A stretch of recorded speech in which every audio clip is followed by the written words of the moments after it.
Hello,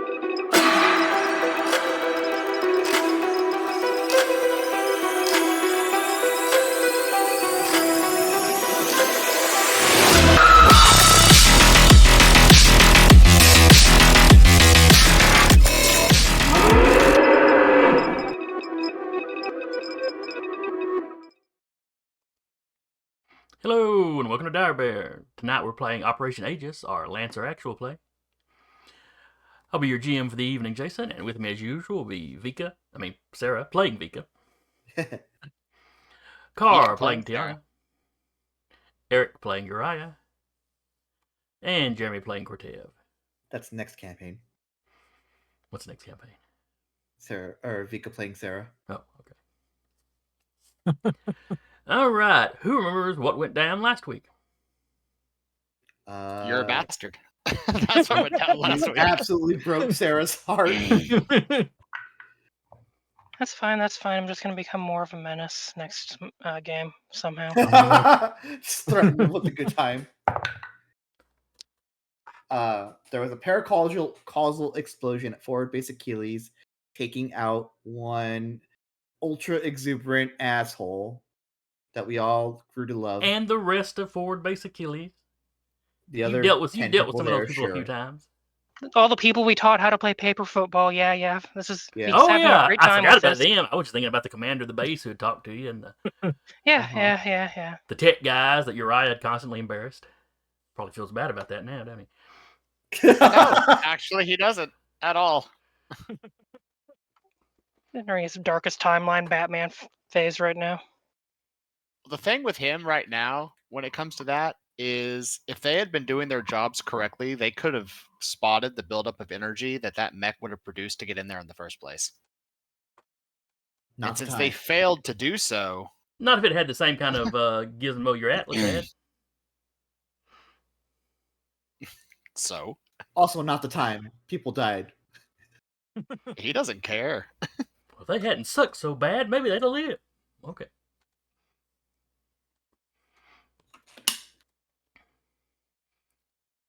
We all knew the other shoe was going to drop at some point.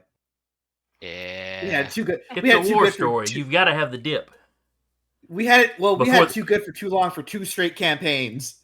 Yeah, you didn't kill off any of our favorite NPCs last 2 campaigns.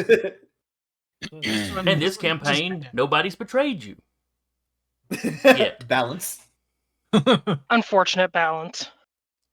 I'd rather have some betrayal. So, the first part of our next campaign, y'all be sitting there waiting, is somebody going to die or is somebody going to betray us?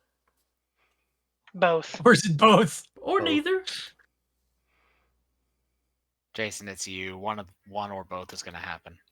It might be neither. Next campaign, I might kill a player. Player character. Or an actual player. Watch your backs, guys. No. Jason just shows up in my back door. I would not advertise something like that, on a recording. In the recording, specifically. Except you just did. So if any of us wind up dead next year, mysteriously on a Tuesday. All right. I know y'all just skimmed over the complete, rest of the fight y'all had getting back to forward. Oh, yeah, we had been fighting for 4 sessions. In world it was weeks, wasn't it? And it was 4 straight sessions, so it felt like it was a lot. It was fighting to get close there. To a week. Yeah. Fighting to get there, fighting to get to the people out, fighting getting the people out, fighting getting back to the base, and then the base exploding. It was a long, grueling trick. It was. If you wanted it to feel like a grind, congratulations, you did it. Congratulations, you have broken our spirits, you bastard. With nothing but love in our hearts, we say this. I was quite pleased. We know. We know.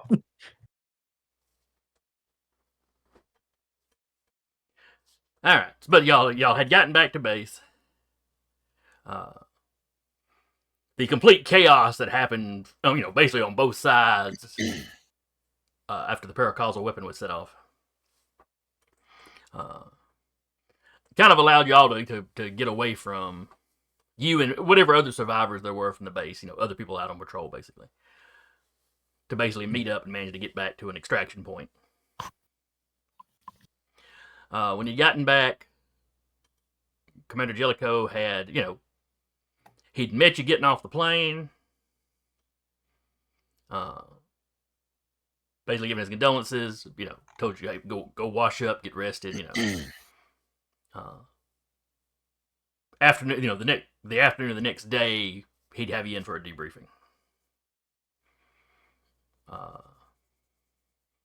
He also had the head of the base's psychiatric department on hand. None of y'all seem to be real talkative with her. I really wanted to talk to her. I think Couture would have a session. I think he would have a session, not necessarily to talk, but to like just be in a space with somebody who is like not one of my friends who are also rattled. Just someone who's like, this is the professional. They're just there to hold space. They kind of just shoot the breeze. So there's not a whole lot of healing happening, but just being in a space without, all of that energy. Just being able to talk it out with somebody. Yes. I'd probably have the same thing, but most of her worry is towards Vika and Uriah at the moment. Mm-hmm. That seemed to be who she was focused on, yes. Not that she ignored the rest of you, but...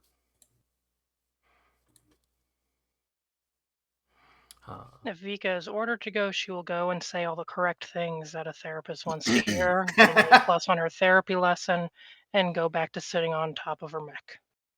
Nobody has demanded that you do anything. The offer was simply made. Night or day, if you need to talk to her, she is available. I've talked to you about that specific phrasing after session. I got an A+ on therapy. That's not a thing. It's totally a thing. You now have a +2 in therapy for one of your pilot talents. Jeez. Wow. All right, so y'all have the rest of that day and in the evening to be home somewhere safe or somewhere that should be safe. Mm-hmm. Up to y'all how safe you feel.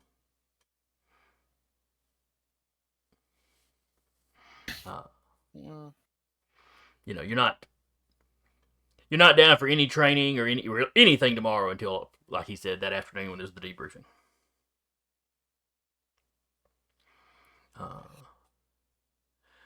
Now it was several days you getting back, so the dust is starting to settle on this. People are starting, both sides are starting to get their footing again. Mm-hmm.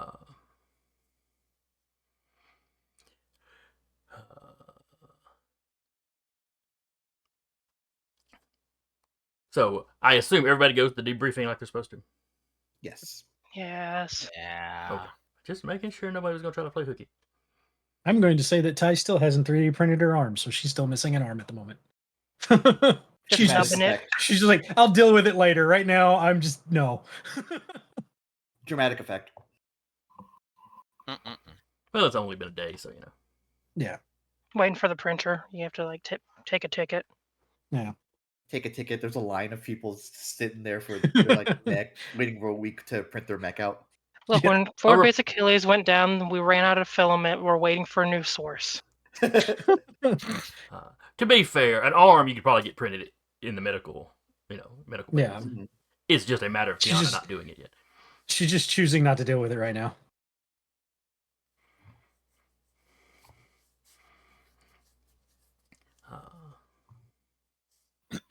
So y'all file in for the debrief.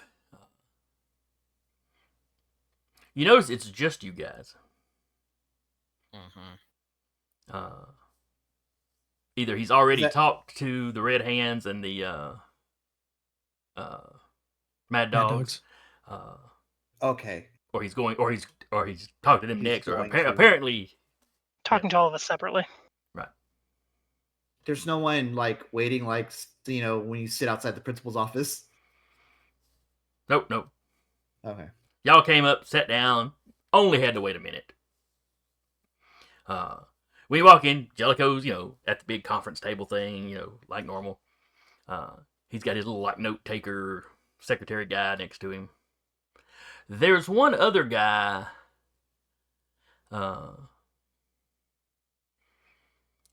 Just sort of pacing around the room. Mm-hmm.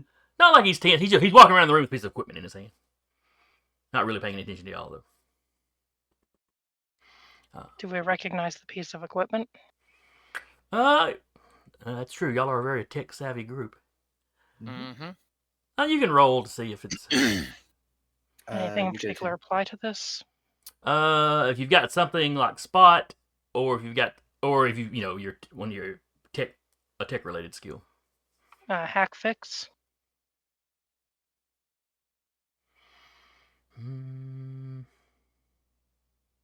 Yeah, we can go throw that one in there. Okay. This is technically kind of computer equipment. I think I need to launch my game back up. Follow-up question to that. With my background as a mechanic, is that also something that Mechanic, I would say no. No? Okay.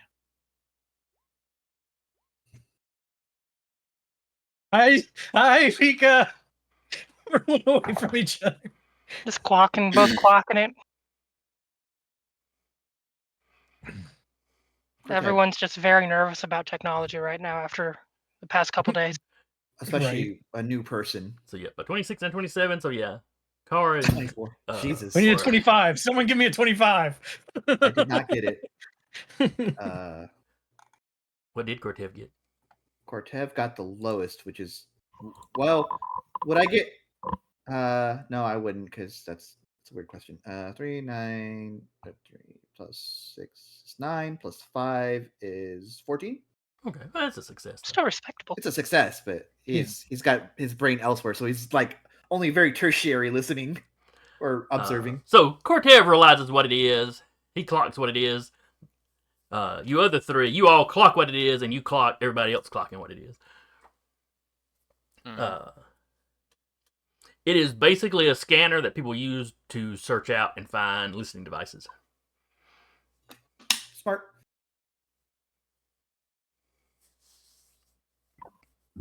I rolled a 3 and got a 14. I love being a hacker. Good times. Yeah. I think we all have like plus 11 to hack fix, I think. Yeah. Yeah. But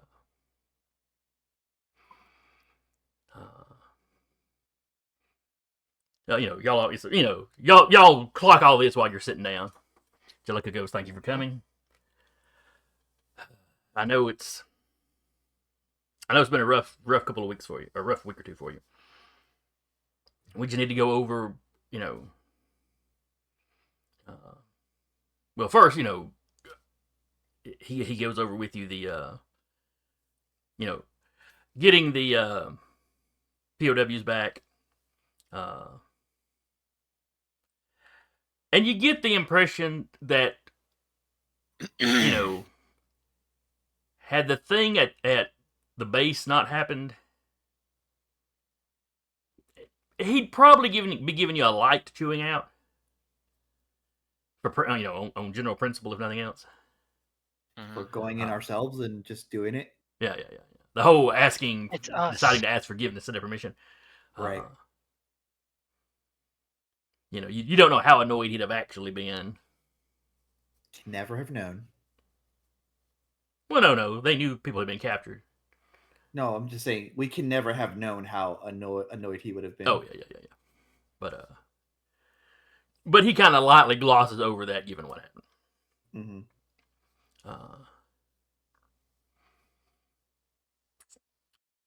Then you get, he's asking you, what happened when you got to the base. They've pulled the record, they've pulled the sensory data and stuff, from your mechs. Well, I say they pull, they ordered your NHPs to hand it over. The NHPs, pretty much handed it over. Cortev doesn't have an NHP. So yeah, they may have tried to plug into the thing and get it. Which is fine. Yeah. I mean, they're not. Yeah, they didn't hack your mix or anything. I would have given them the file, which they don't know how many times I've sent that file. So good. So so they've got their techs are going over the actual data.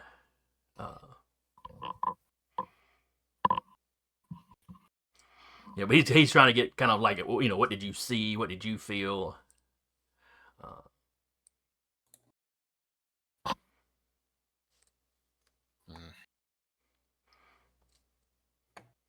Does anybody volunteer any information? Imagine being on roller coasters are a thing in this world, right? Probably. Orbital drop might be a good comparison. Imagine being on a roller coaster, or if you've never been on a roller coaster, imagine you're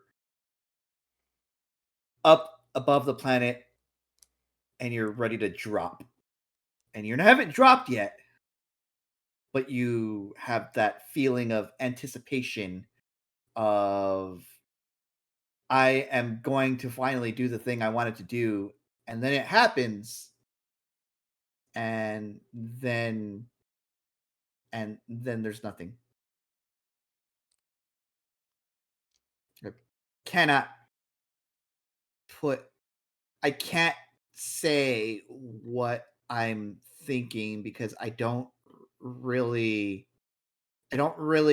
believe my eyes, which is on brand for paracausal activity, but that's kind of how it is. It's been a day and I still don't believe that it happened. And I saw it happen. It may take a little while to sink in. Ty had a unique experience because she had 2 NHPs in her, like, at her side, right? She didn't have a mech, but she had two but yeah, NHPs at her side. they were sitting there in their little probes or whatever. Yeah. Or drones is probably a better word. What did they do? I don't remember what you said that the NHPs did when it happened. The ones in the ones in mechs, Mm. you know, they detected the upsurge of paracausal energy, you know, before the release, so they were kind of like, wait, something's happening.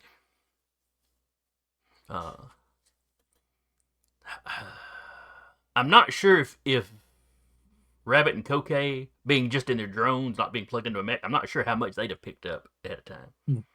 Okay. Because I can't imagine they've got a full mech level sensor suite in a little drone. Right. Okay. So their reaction to it is probably a lot like yours, just sort of, you know, shock. Yeah. Question: anything weird with the Baylor, since it is just a bunch of nanites wearing a mech suit?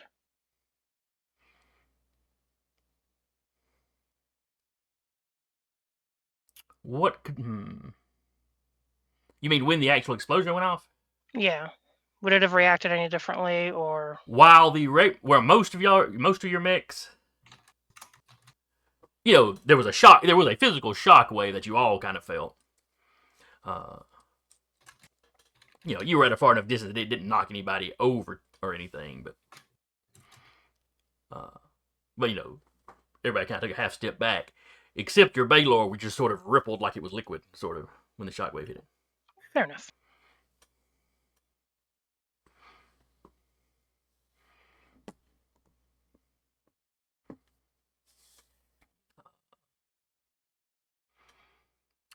And you know, he tells you, he takes a moment and asks you all how you slept last night. You know, he knows you've been through a lot, but he also knows it was a very hard, uncomfortable journey back, you know. Didn't. Probably slept better on the run. Yeah.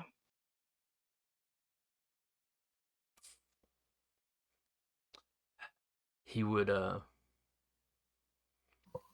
he's not trying to put any pressure on you. He just reiterates that the psychiatric department is, you know, there to help if you need it. If you're Until you not send as us out in the next 3 days. That's what's been happening. Until you send us out in 3 days from now, because that's what's happened almost every time we get back here. It may be a little bit longer than that this time. Though probably not much given what's happened. I'll fill you in a moment. But anyway, he wanted to make that offer stand. You know, make sure you remember that standing offer. If you're not as comfortable in that kind of professional setting, there are also chaplains that's a little, speaking to them would be a little less formal. And there's a variety of them for a variety of, whatever your religious bent is.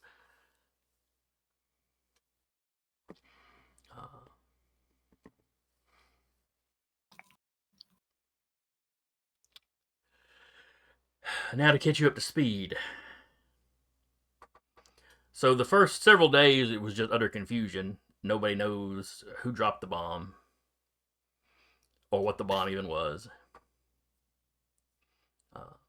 No one official. You're right. He just rolls his eyes. Jellicoe, he's kind of like, yeah. The Vika Shinar have watching. decided that it was a weapon that the Leagues was getting ready to test that they must have set off on their own by accident. The League has decided that it was a Shinar weapon that they used to finally take out forward base Achilles, since it's been such a thorn in their side, both in this war and the previous one. Uriah's fist goes into the wall. Try to stay calm, Uriah. This is politicians. Never expect the politicians to do the smart thing. Just assume Ty's sitting next to him. Suddenly there's a fist behind her head.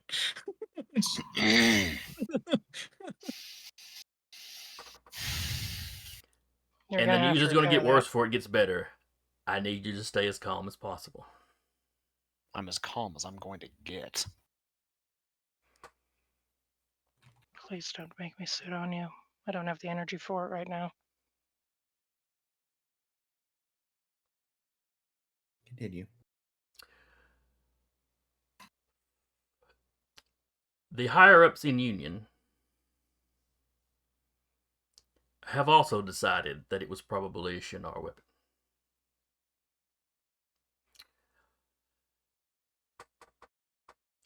I don't want to say I argue with my superiors, but I sent up a contrary opinion, ran it up the chain, reiterating what we found on the cult. They seem to be unwilling to believe that a cult could have manipulated them to this degree. They are still concerned about a potential unshackled NHP, but they think that it may be something the Shinar were working on, or working with, or trying to use.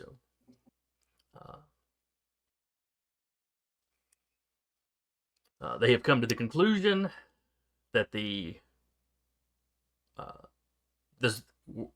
where they had gotten intelligence that the Shinar were trying to build a jump gate, that was probably a misinterpretation, and this was probably the paracausal tech they were working on. We have been ordered in no uncertain terms to cease investigating the cult and focus on winning the war, which is going poorly at the moment. With Fort Base Achilles gone, that whole section of the front has essentially collapsed. And we're using a lot of resources to try to shore it up. He pauses like he was expecting an explosion when you heard that part. Uriah's jaw is jumping. Ty's going to put a hand on his hip, on Uriah's hip. And just trying to calm him down. And narratively, I'll leave this up to you. There may or may not be screens in the room fritzing out right now. He glances around. When nobody makes a comment, though, he'll continue. We're going to try to give you a few days of downtime.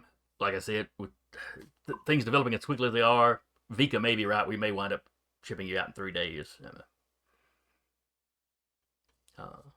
We're all kind of on the back foot. We had just sent a bunch of extra people to the base. This has been a heavy blow. Gee, it's like someone wants to continue the war. Imagine that. Jellicoe very pointedly ignores your comment. So I believe that yes, Vika. Is there any way to get Tiana's mech expedited if you're going to be sending us out? Oh, absolutely. Y'all won't be sent out until you're at full, until you're at full strength. the printing has already started before y'all even gotten back. You know, once they knew Tiana was alive and on her way back, start printing her back.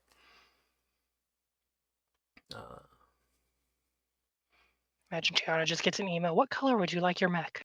You have it in any color you want, as long as that color is black. Primer gray. Do you want the toe beans on your foot? Every time she picks it up, it just leaves a paw print. It's canon now, so. Yeah. But if there's nothing else, I believe that completes the.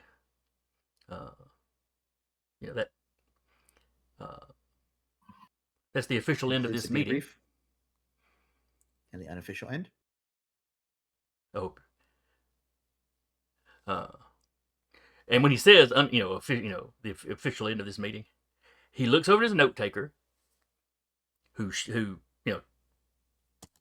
taps the screen a couple more times, and then his it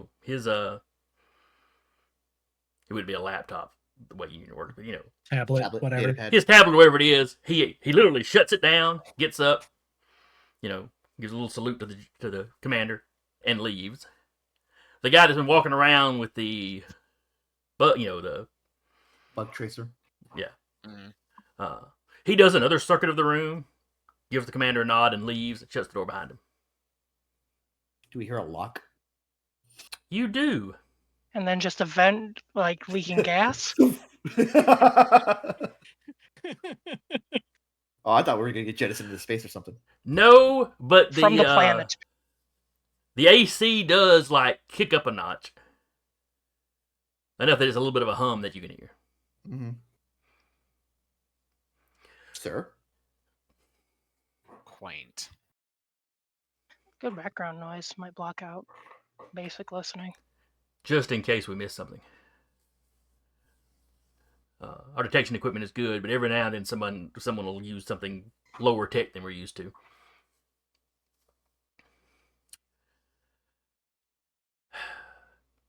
Why the sudden concern and security? He wants us to keep investigating the cult. Well, that was going to happen regardless. You know that. I know, but it's good to have... Jellicoe's kind of like, I kind of assumed y'all would go AWOL and continue if y'all needed to. I've been speaking with General Graham. General Graham is the general that's in charge of this overall operation. Slightly older lady. Some people, when they know for sure she's not around, refer to her as General Grandma. Oh, that's who they've been talking about. So, I spoke with her, laid my concerns out. She sent those up the chain along with her own concerns. She went to bat for us. But ultimately, if she bucks Union on this, they will remove her. And she does still have a war to win.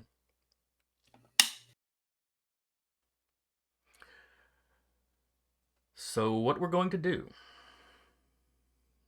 if you are willing, this will be you disregarding Union orders. Slightly treacherous. Insubordination at the very least. Sir, with all due respect, we've been insubordinate pretty much since we got on the base. This is a step above that. This is a step above being a little unruly. Glances at your eye. You don't want to see me a step above unruly by my standards, sir. You have yet to see that. There's nudity and there's pudding involved. It's terrifying. Ty blushes at the nudity part. He smiles, not necessarily because he thinks it's funny, because it's a relief to hear some Vika Uriah, but yeah, okay, that's tenser than normal, but it's almost normal. Okay, this is there's She's very good at masking, y'all. She's very good at masking. Meanwhile, Uriah is in full operative mode right now. So basically, if y'all get busted in y'all's investigation, you dime. Jellicoe's like, you dime me out. I came back to you later. Oh, orders have changed, and I just sent you out. I'll take the fall. Sir. At which point, General Graham will take over.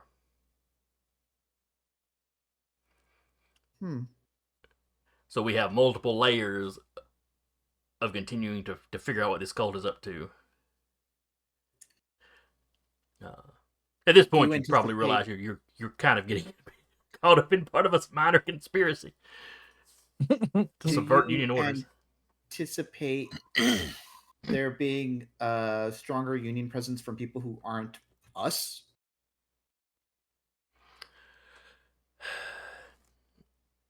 As quickly as they can, they are pulling some extra forces from the Dawnline shore and sending them our way, and what they can spare.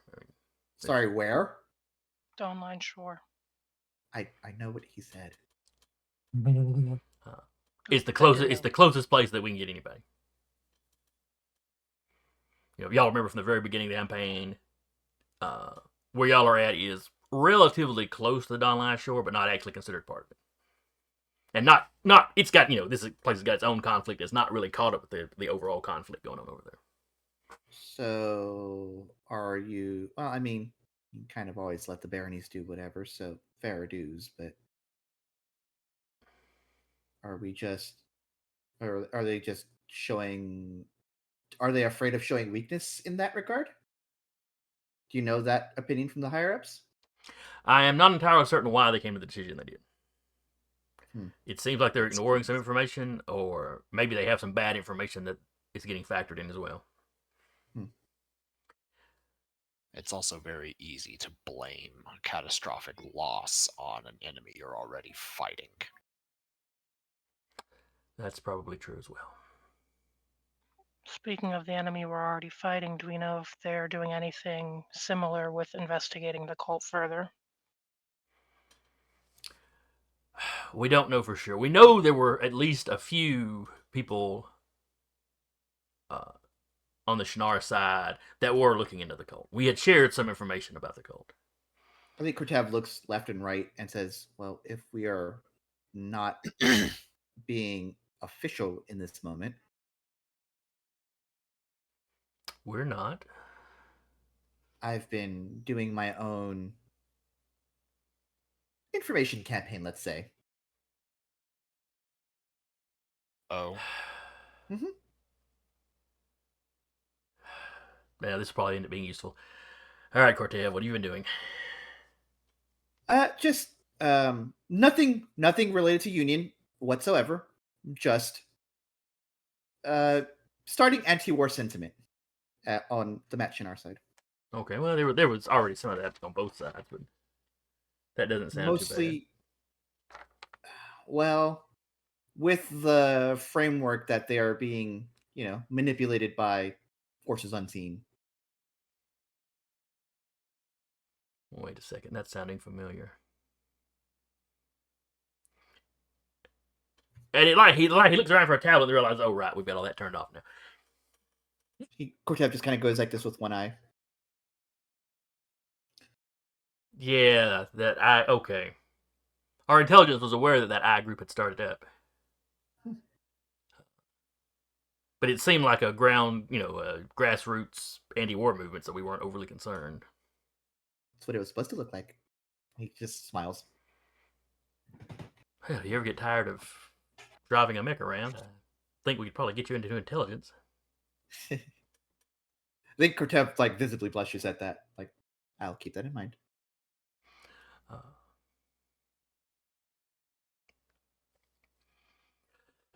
Do any of the rest of you have any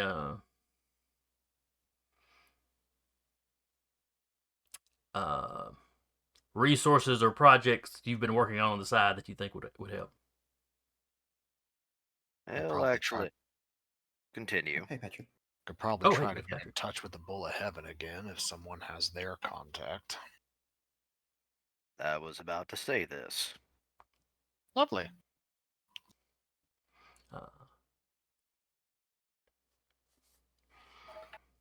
Do continue then.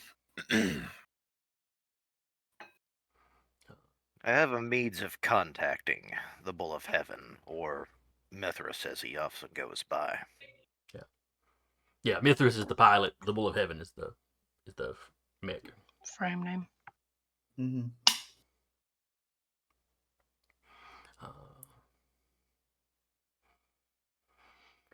All right, so that gives us a couple of insights to the other side. We have Cortev's I group. I can also just go digging if I have a good enough mainframe to work from. I will get you access to the base's equipment. I already have Most access to I've- that. He can get you some slightly better stuff, Official access. like the intelligence guys. An actual login. Trying to leave any fingerprints, but he trusts that you're able to do that. Ty just says the most that I've been working on is hard light NHPs. If that has Speaking any of, use. Sobek is fully sentient now. God help us all. And may or may not be raring to go. Oh, he's probably ready to go.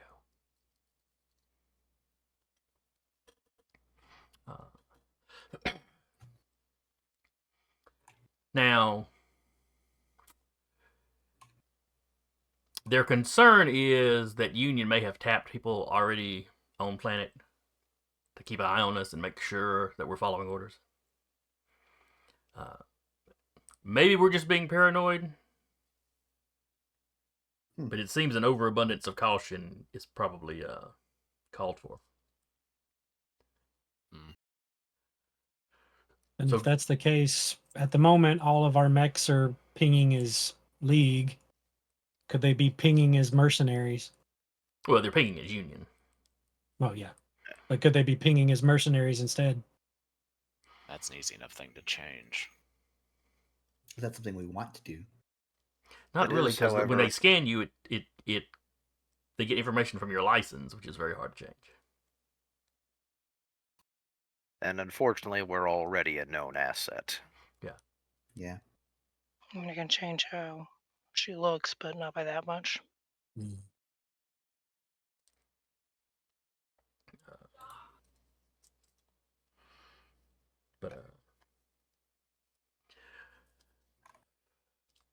So yeah, so if you've got avenues to conduct your own investigation, try to do so quietly. When you have something, let me know. We'll set up another one of these meetings, or probably somewhere else. But, It does feel nice though.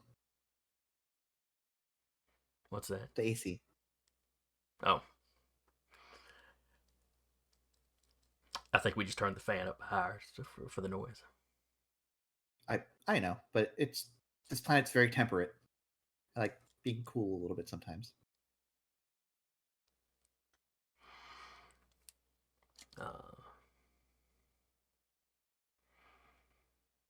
Well, that's all I've got for you. If you're all willing to sign on board with this. There wasn't really a sign on. This is just given the our Confirmation. current brass giving us unofficial leave to do so. Right. I was just given Which I unofficial appreciate. official orders to do what I was going to do to begin with. So Yeah, got it. Now it's not so illegal. no, it's going to be. Now you have a legal defense when things. Oh no, he told us to. I was just Yeah, following orders. We appreciate this, Commander. I just How want do to you get to the feel? bottom of this. You've been how long have you been in the military? Are you looking to retire? Is that what's going He's on? Or one are we day just from retirement. Don't ask. ensuring that we trusting us to be surreptitious about this. Oh no, he's like a month and a half from retirement. If you know what I mean.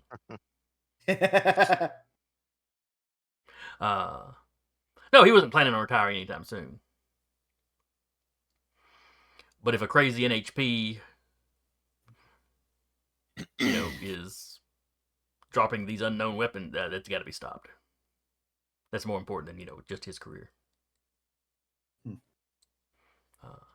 Having said that, do be careful. I would prefer not to have to take the fall.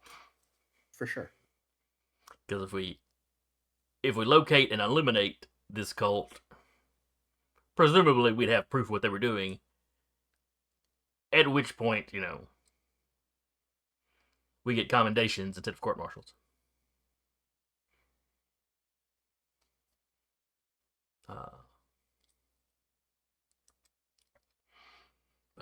But yeah, that's what he needed to talk to you about. He's glad you're on board. You seem to be having better luck getting information on this cult than they are. So I will make this binding. This agreement, I'll say, not binding. I will make this agreement official in the Karakin way, and I'll go to shake Jellicoe's hand, but I do the thing where you shake his forearm. Yeah. Oh yeah. He is familiar with the gesture and returns without any trouble. Yep. So, you have me on board. And he'll nod his head and start heading out. Yeah. He walks over and unlocks the door. Uh, Oh yeah. If any of y'all have anything else you want to mention? I'd actually,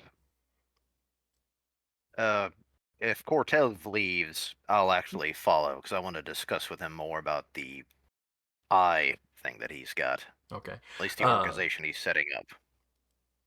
So Patrick, when did you come in? How much of all this have you heard? About 5 minutes ago. Yeah, I heard assets. Then I heard him talking about the organization that Cortez had, and that was about it. So long story short, the war is going poorly now with the forward base gone. That part of the front is kind of collapsing. All the governments have come to the conclusion that the other government is the one that set off this weapon. The Union has decided the cult is not important and ordered basically y'all to stop wasting time on it. Jellicoe and his superior, General Graham, she runs the overall war from the Union side on this world. They've gotten their heads together to basically let y'all keep doing it on the sly. If you get busted, Jellicoe will take the fall, leaving Graham to continue investigating it. Because the two of them are completely convinced that this cult from Ninurta is behind it all. More specifically, the NHP. Yeah. Well, Ninurta. But all right. So y'all leave. So Freddie wanted to catch up with Cortez. Yes. Yeah. Well, I was gonna say Cortez leaves. He goes, "Ooh, it's chilly in there." Just walks off. And then we can have that scene. All right. Did you want to do a walk and talk, or did you want to talk somewhere in particular? He is actively saying that to you as he's walking. Yes. Towards we can walk and talk. Garage. We can do both. Hangar, not garage. Okay. I caught a little wind of your organization. I'm just happy it was actually you. But the sad fact is, and one unfortunate conclusion, one that I'm pretty sure the twins aren't going to care about, is the fact is that you can effectively completely wipe out the cult. It won't matter. If anything, we're doing exactly what it wants. Yeah, I tend to agree with that. Thus the anti-war sentiment. As somebody who is, actively in a war zone, it's a little hypocritical of me to do it, so I have someone else do it. Makes sense. And trust me, ending a war by any means, particularly peaceful ones. I don't think peace is a solution. I'm talking about between the nations here. Because here's the thing that I've picked up. Our immortal friend that we ran into. Mm-hmm. I did digging up on him. And ultimately, this seems to be how Ninurta operates. Because it's a champion and makes them live forever in their ignominy? No. What it does is what a lot of one of its more human aspects how a very cruel thing will find people who are suffering and then turn that suffering on other people. Because our friend here had lost. Because our unfortunate terrorist friend lost both his parents in the Second War and was one of the bidders of the Shi'ar who didn't know how to handle it, and unfortunately that's how he got into the cult. Yeah. Well, people are most vulnerable when they have everything to lose, and they will cling on to whatever they need. They need to make sure they don't lose it all. Ironically, signing their death warrant most of the time. That's just it. The sad truth of it is we can go after the cult all we want, but ultimately, Inerta is the issue at hand. Yes. So, what do you propose we do to an unshackled AI?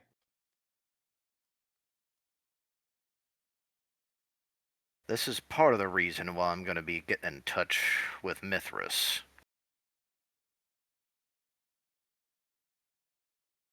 The sad truth of it is,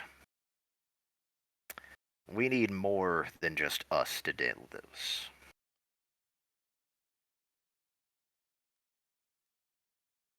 But I'll need to actually can't necessarily trust the Union Lancers that are going to he wouldn't say Union. We can't necessarily trust the backup that shows up if it's from people we don't know.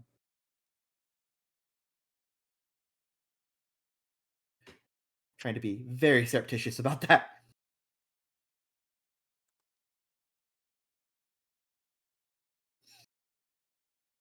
There's one option I'm going to have to pull, but I am going to have to go deep. And I was actually just wanting to make sure your organization was at least trying to keep things from going out of control. I don't want this planet to be a rubble pile. Well, that's more good, than likely what Nernerta wants. And so if I can convince somebody to, even if it's not an official parlance, maybe somebody on both sides to parlay, then I will consider my little organization a success. Which is also why I think one thing mentioned going after Inerta. We need proof that Inerta and the cult is responsible for the detonations. Both sides are convinced of this.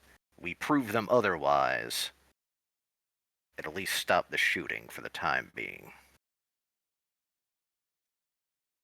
Because everything it wants is escalation. I agree. I think you'll find our ideals aligned for the most part. I think you will find our methods maybe differing where we differ. But I do not think this planet needs to turn to ash because unshackled AI wants it to be. Good. If you excuse me, I've got to go talk to Whip for a bit. So I think we've gotten to the hangar at this point, and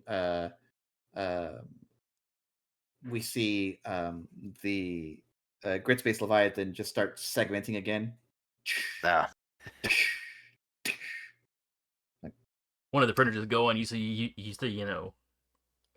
what is clearly the dog's legs. He's off center. It's off center. Too real. And yeah, if it pleases the court, my downtime rolls, my downtime rolls are just going to be the same roll twice. So I can just knock it out right here if you want. Hang on just a second. All right. Yeah, go for it. So on that note, we will go into the month or two little time skip. Mm-hmm. So over the course of this month, you will carry on some investigations, I'm sure, but we'll handle the downtime in a moment. You get sent out on a couple of missions. No, these are normal missions. These are okay. These guys are going out and doing what we told them to do. Mm-hmm. You know, no, and, I mean it is on your guys' side. It is definitely Union and the League are still trying to win this war. Mm-hmm. Look at us going on patrol. It's a whole Helping montage. reinforce things. That's Charlie Wayne in the goddamn background. We never said the timeline was really good.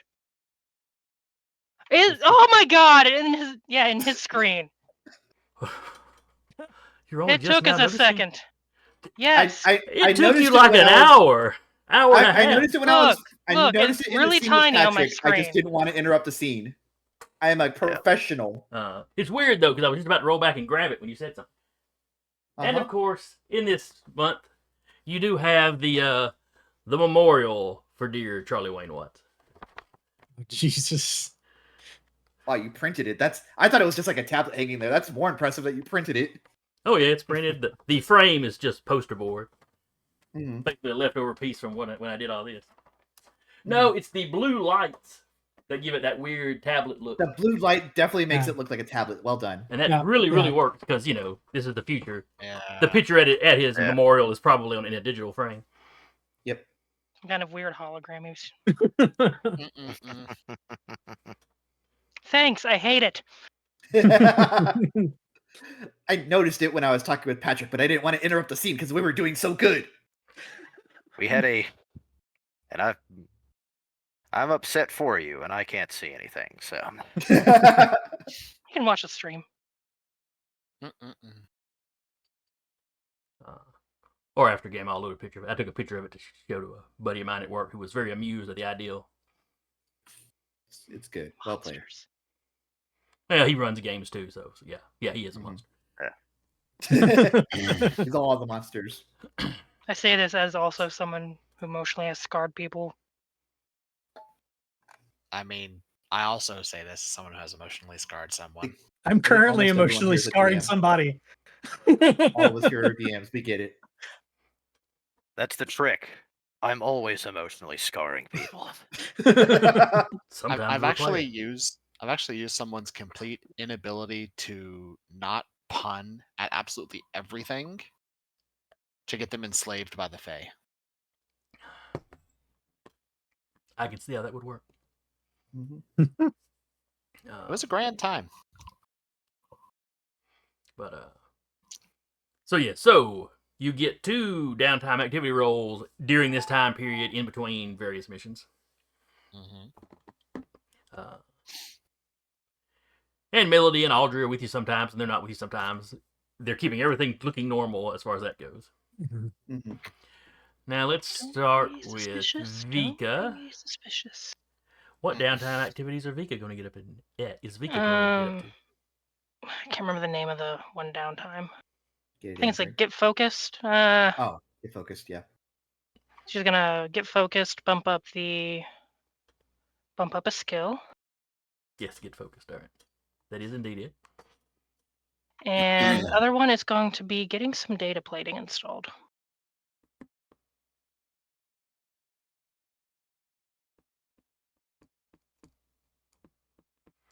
All right. And then she's gonna do like other non-downtime stuff, like going to go bug people. But yeah.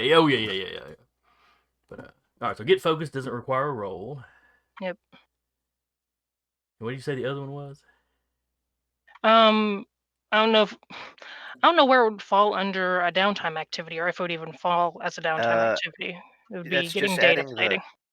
That's not a downtime activity. That's just I'm changing my equipment. Okay. Mm-hmm.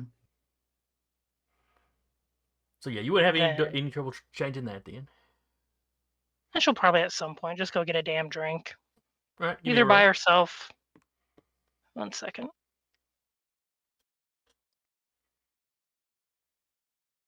Will she lose her dignity?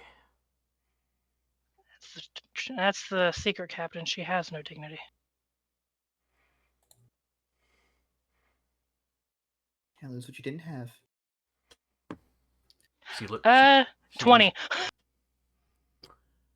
She's very good at getting a drink. All right, so that means you gain 2 from the 10 to 19 list as reserves without losing anything. A good reputation, a friend or connection, a useful item or piece of information, a convenient opportunity. I will take a useful item or piece of information and maybe a convenient opportunity, and I will let the DM decide what those would be.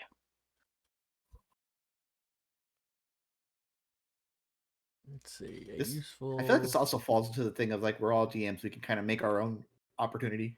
And a useful item or piece of equipment. She probably goes to the bar they all went to play darts at or something. Gets 2 drinks, leaves 1 there.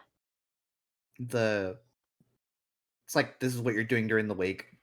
Yeah, well, after probably, or like before. Oh, there's a lot of drinking at the wake. Oh, that's Charlie would have wanted. You know.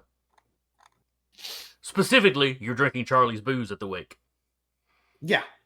The Mad Dogs show It up with sucks. Charlie's stash. He wouldn't have wanted to go to waste.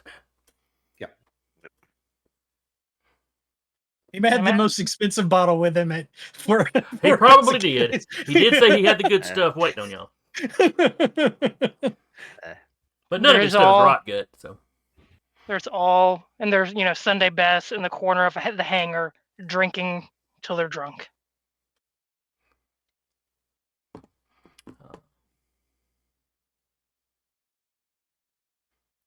But yeah, for your opportunity or your item of information, I'm going to leave those blank. All right. And through the course of play, if some ideal occurs to you, you can tap that and go, oh, well, this was what it was that I got or that I ran into. Because you were drinking at a bar that a lot of people in the town drink at, people from the base drink at. So there's a wide variety of people you could have run into. She would make it something. I'll put guardrails on it that she would want to make it. I would want to make it something related to information about the cult, or possibly people that would try to hinder their investigation. Okay.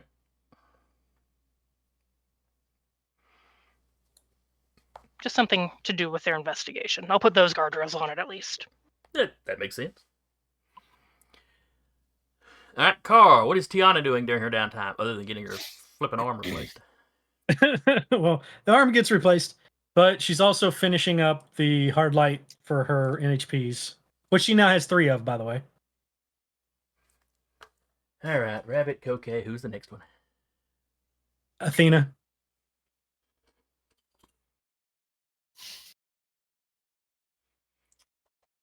Went the other way with the gods. Naming the NHPs after gods is my thing. No, that's literally it's an actual NHP. That's an actual NHP. It's an actual license in HP. It's a swallowtail NHP. So they now have hard light bodies and can pick up objects and such. And they're little drones that look like backpacks when they're out. That's cute. And the second downtime action is actually not one on the list. She's going to go to try and get Uriah to go out on a date with her. Oh, shit. Vika will assist in this endeavor. Now, that's what she was going to do. Was threaten her brother. I thought you'd been adopted as a sibling. What are we in Space Alabama all of a sudden? No. They made a quiet promise during the stealth mission. Vika will assist in this They endeavor did, if they need, if she needs to apply guilt. Car and I were DMing back and forth while we were going through that, as them basically doing a combination of like basically thinking text messages back and forth at each other. Yeah, and they're trying to keep each other like calm and collected. And then Uriah made a promise, and she's going to try and uphold that promise for him. I mean, that's a scene. That's not even a roll. Vika was gonna one downtime thing she was gonna do is like the roleplay was gonna be like threatening her brother.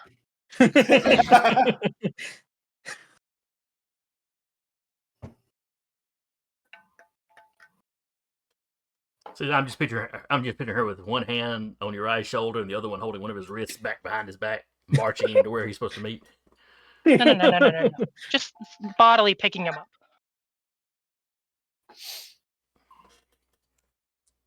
Like a cat that just becomes like this.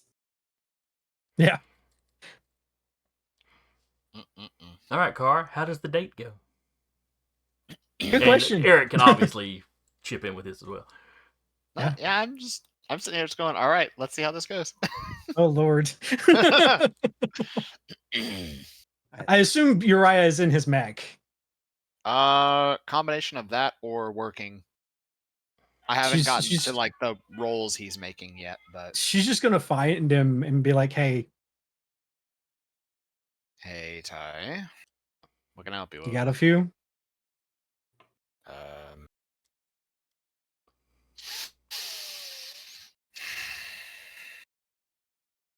That doesn't sound exactly like a question. It is if you say no. What is it you need? I was just coming to claim that promise that you promised me.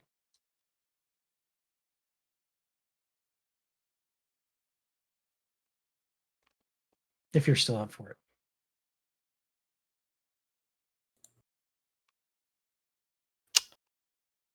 I did promise that, didn't I? I mean, I have the message logs. Yes, so do I. That's after everything that happened between then and now, it's kind of been what my brain has been focused on at the moment. I figured you needed something to get away with. Something to take your mind off of it, at least. Oh, there's a lot I want to get away with. I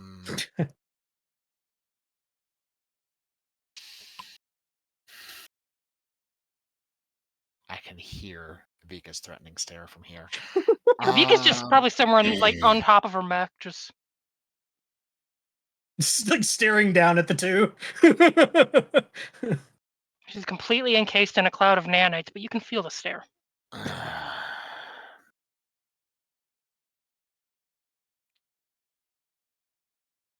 Now, what'd you have in mind?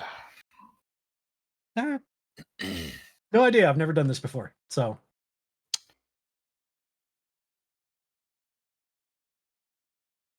Well, always go out, get some food, get a drink. Try Sounds to good to me. avoid insane, egomaniacal nonsense of people trying to run us over with cars and explode into nanite bombs. Yeah, let's avoid that if we can. Well, if they do show up, I can just shoot them. Good to know that you'll be bringing a gun to our date. Something protection. Considering what happened last time we went out drinking with everyone else. I don't blame you. Just saying, good to know. Probably can hurt for you to have one with you too. Yeah. Gonna leave the NHPs at home too. Maybe Vika can watch them. They're fine. I just had a bad feeling.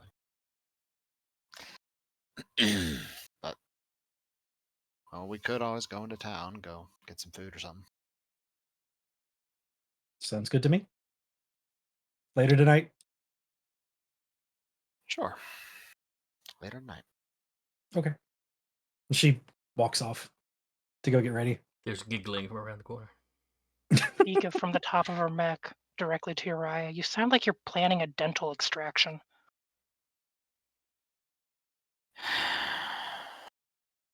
Look, you get a second chance. You get a chance to actually go on a date. Go be happy. One of us deserves a happy ending here.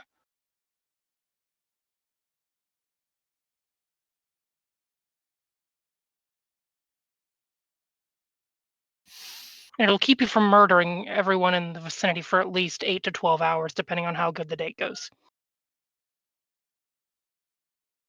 As Vika gets a ping that says, "Can you help me pick something out?" Vika, like, you are asking the wrong person. I'll enlist Cortev and some of the Mad Dog ladies. Jeez. Cortev, you've been voluntold for an assignment. Oh, I have wireless headphones. I heard everything. Okay. I didn't know if you had them on or not because you said be right back. Yep. Yeah. If anyone texts Cortev, he's 100% in. He knows what fashion is. Once Someone in Tiana- this group has to do. Once Tiana steps out, the giggling you heard were the NHPs around the corner. Of course they were. Of course they were. Uriah just looks around, looks at it, and is like, "Can I help you through?" As they approach, Cocaine, You already have. despite the laughing, now takes a serious, not quite mean mugging, but a more serious expression. Have her home by 10 o'clock. They trust that you're going to be a gentleman on this date. Rabbit's trying to appear more serious, but it's not really working. Where Athena is new to all this and is just kind of like, what's going on? What's going on? I know what a date is. Why is this such a big deal? Uriah, despite his current frame of mind, he cannot help himself from replying to Kokei's response of, "It depends on how gentle she wants me to be." Oh no! There is Security! Kokei looks up at wherever Vika would be on her mech, or, in the general vicinity of Vika's mech if she's not visible on top of it. Rabbit is slowly reaching for a wrench. Kokei holds her hand up like this, like she's about to slap him in the back of the head, and then looks up at Vika's mech. Permission? Hey, talk to your pilot. She's the one that asked him. We're not going to kink shame here. Ain't no fun.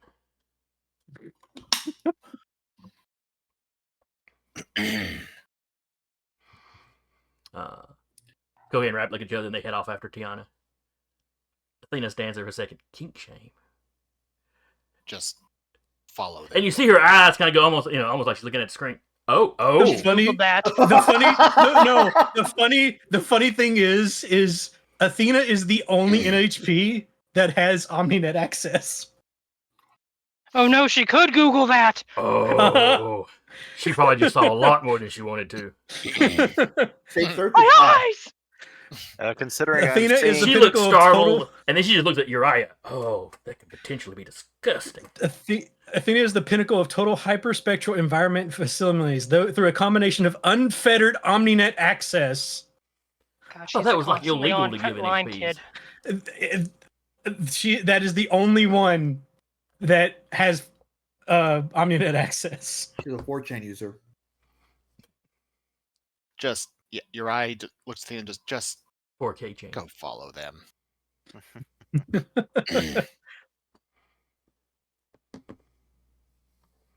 What? It's like she wants to ask you a question, like exactly which one are we talking about? And it's off to get you.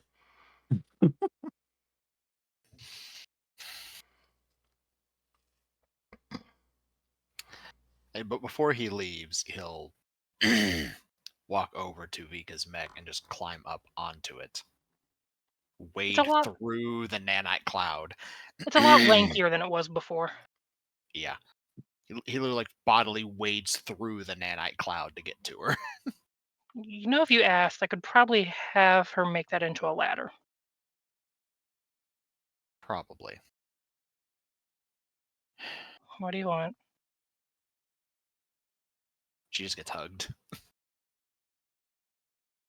She gives him a hug back. She does not trust her voice. From all around you in the mech, you hear a slight, "Aww." Shut up.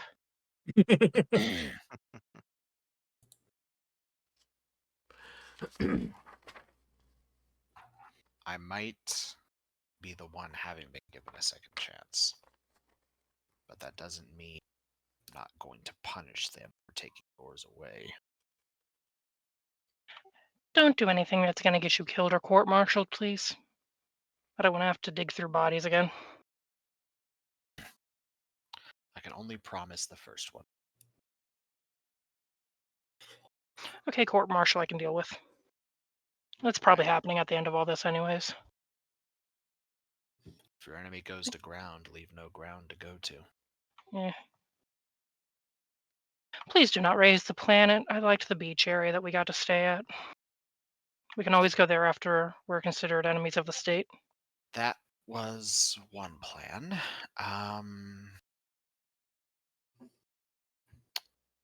See if you can help Cortez with something. I will admit my other option that I strongly am leaning towards is trying to unite the planet against the cult. Give the cult nowhere to go but to be burned away.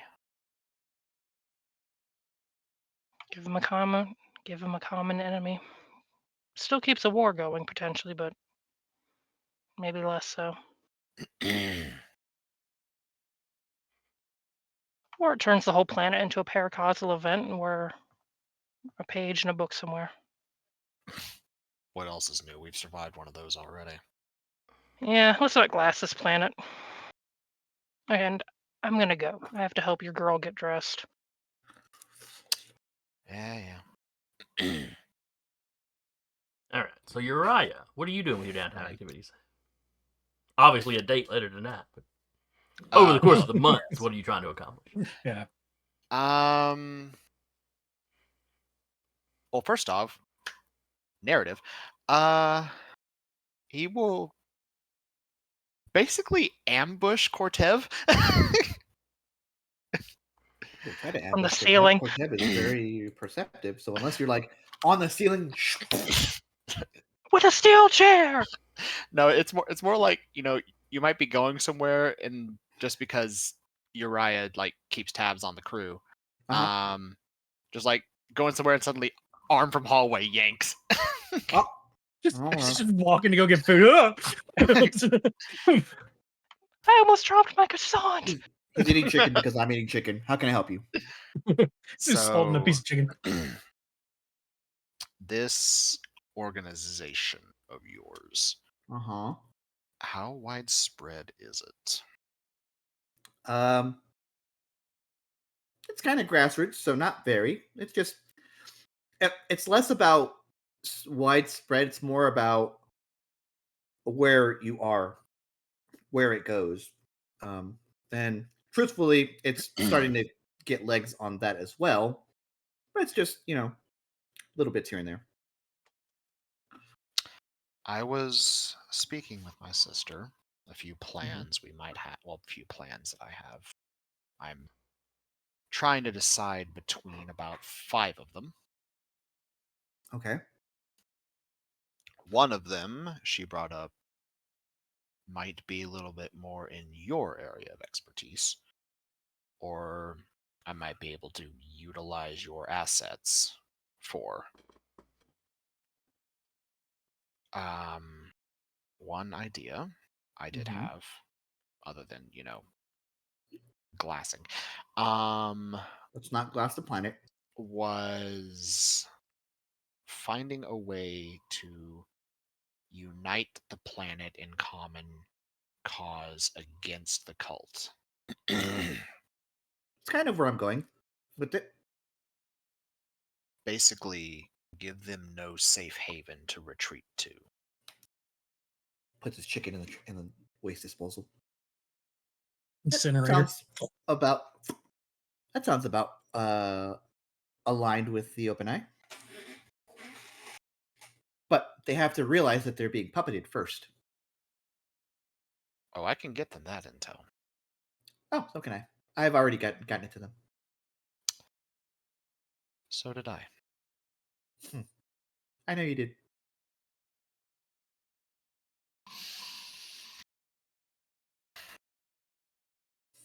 So, But yes.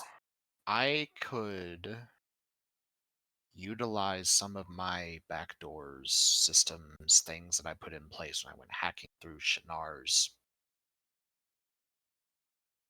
infrastructure, Yeah, digital that's the word. infrastructure. See if I can't spread the word, make your movement a little bit more widespread, get what they are preaching and spreading into the right ears. I like that idea. See if we I'm can't glad I told you guys. see if we can't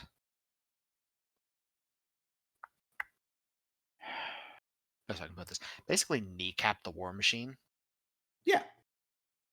and turn it to more productive ends as opposed to politicians being idiots. Every war effort is kneecapped by a politician deciding that they know better than the people on the floor. Yeah. Happened in Karrakin space. It happens here. Wheel keeps turning. Yeah. That's how mine and Vika's homeworld kind of is non-inhabitable anymore. And why we lived on a space station before this.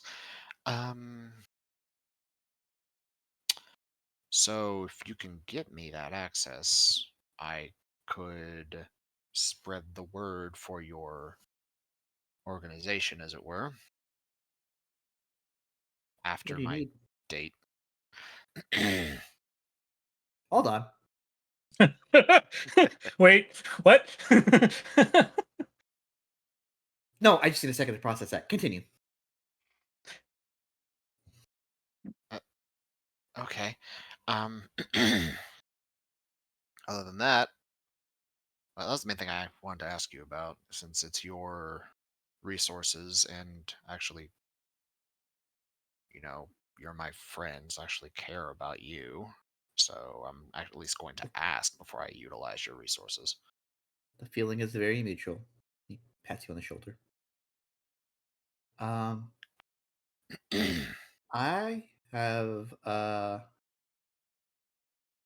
have maybe not so legally 3D printed through the hanger a very nice outfit for Rabbit. You're welcome.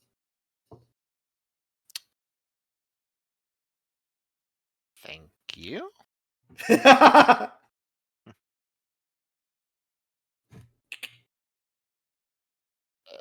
What, do you want one too? I don't. I've got an outfit, thank you, but Okay. But yes, go. I don't want to. I'm not saying this in terms of. I'm not saying this in terms of belittling you and thinking you are otherwise not. But we have just gone through a traumatic event over the last few weeks, and we really haven't had time to process. So go process. Be human. this is how I process. I work. Yeah, me too. It's unhealthy. Too real. Too real. He's slugged in the shoulder, but Don't use the robot arm, Jesus. did I? Oh, sorry. Somewhere your psychiatrist fans' ears are burning.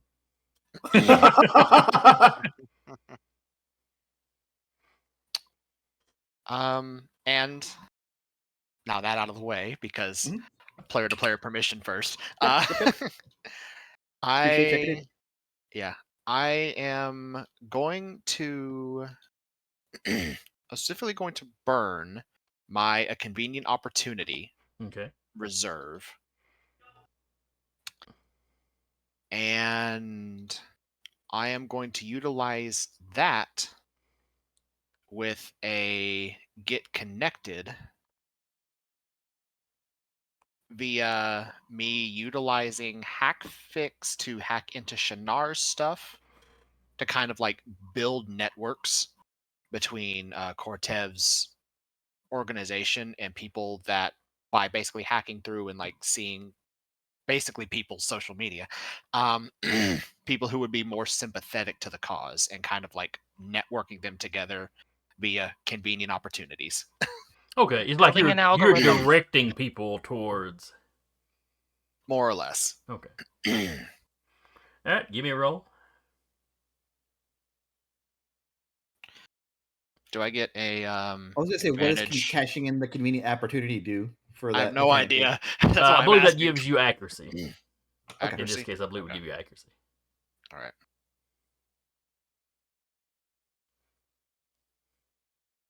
Not equals. I need a plus sign.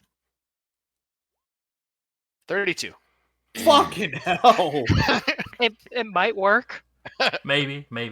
All right, so 20 plus. You get 2 results on the.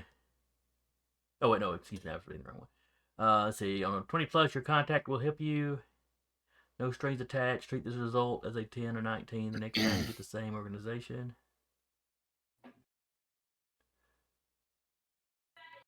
Yeah, I'm specifically utilizing the drum up support for a particular course of action part of this get connected thing.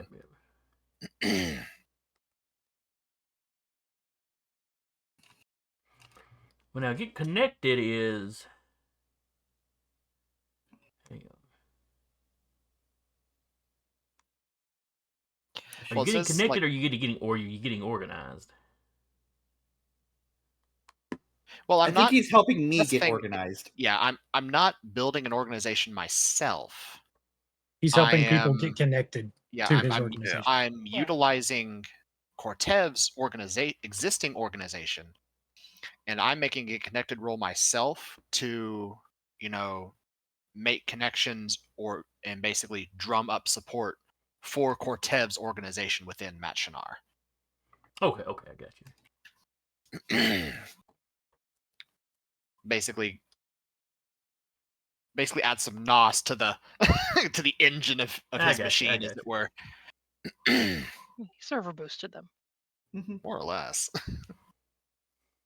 like someone like from his organization doing like a In some ways, Cortez Matt is actually the Shinar- contact you're interacting with. Yes. basically, yeah. I got you. Well, Cortev's rep.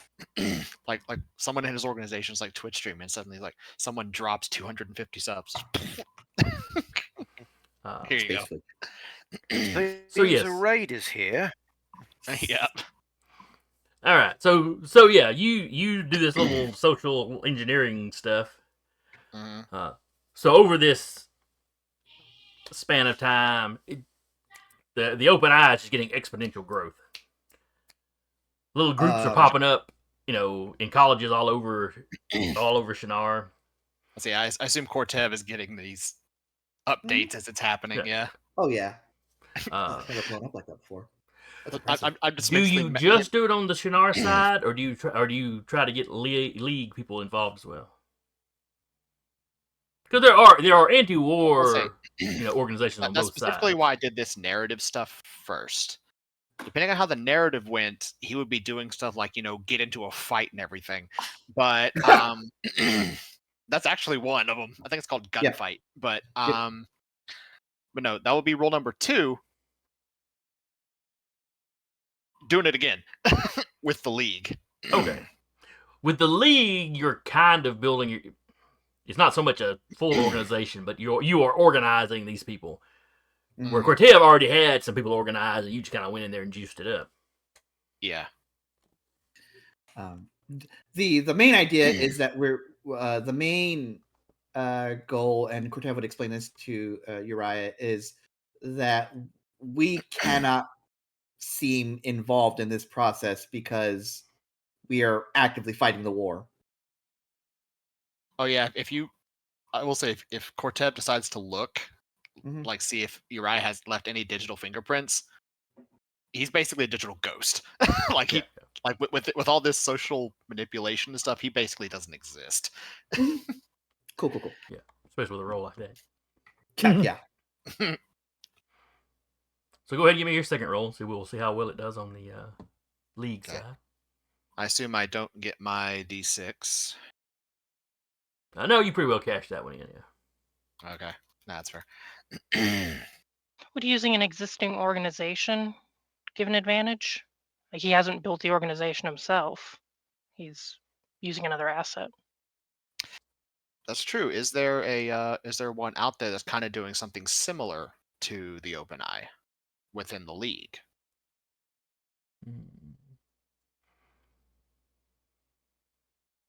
think that would still fall under how well do you roll. That's You know, right. whether you find something that makes it easier or not, it's still kind of. Okay. Understandable.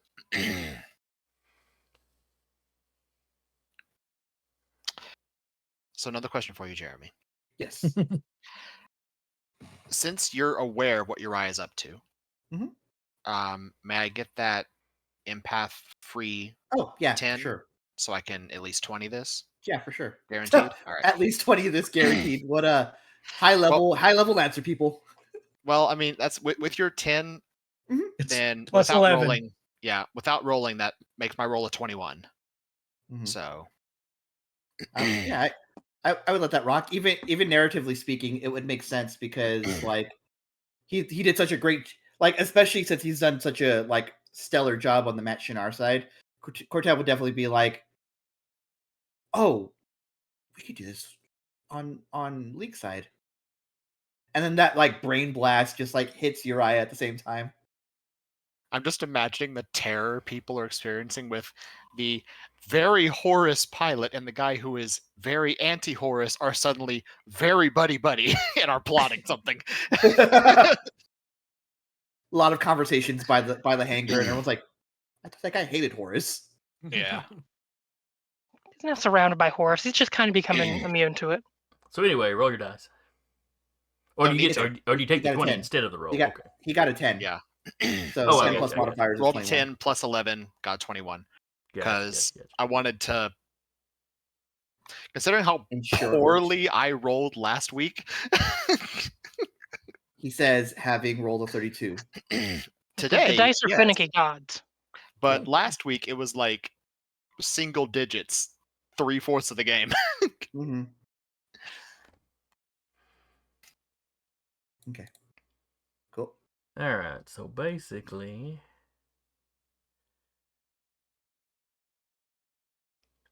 yeah, you get an organization up and going, or you push the people together who kind of start one on their own. Yep. Yeah. It's like you kind of had these not quite fully formed groups, and you kind of shoved a few of them together, Lego style. You Does can that- at some later date come up with a name for this group. Does that does the first roll bump up my influence or efficiency? All right. What is the current influence and efficiency? Current influence is 0. Current efficiency is 2. All right. Both of those would go up by +2. Okay. Damn. Dude, you rolled a 30 something. Yeah. 20 on the org roll is literally +2 on. Yeah, you On get both. for the 20, you get +2 on both of them. For a Mhm. 10 and 19, you get +2 on one or the other.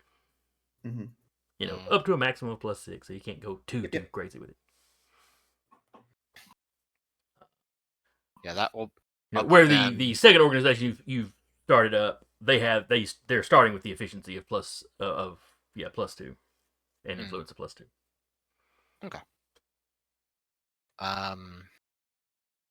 Or at least at the end of this time jump, they've built up to that Yes. in a very quick fashion.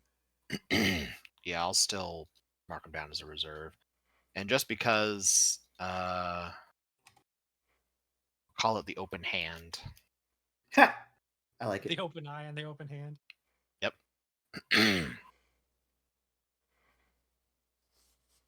Hey, enough about that shit. How'd the date go? We got our priorities here. Yeah. No need to roll something for that. I don't think so. That's a role play. Yep.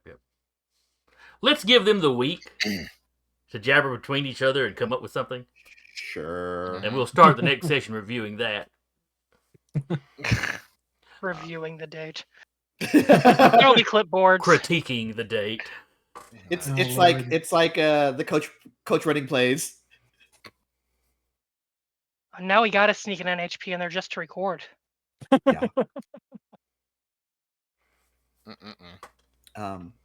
Yeah.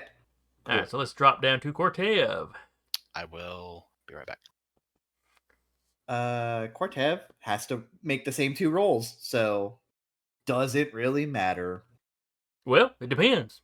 If you roll well enough, you could be bumping your Oh organization. yeah, no. Well, I'm more saying like I'm keeping upkeep on the org is all I can do from now on as my downtime rolls. Gotcha. I don't have downtime anymore, guys. We're sorry. Still time. Um, I have to go make a TikTok.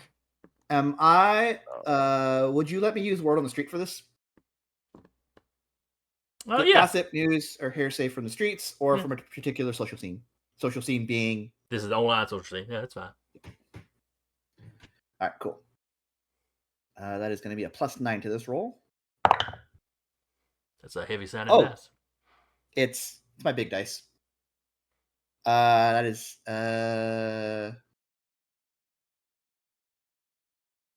27. All right, +2 efficiency to both, or +2 to both +2 efficiency to and to efficiency. influence, Which will cap out efficiency.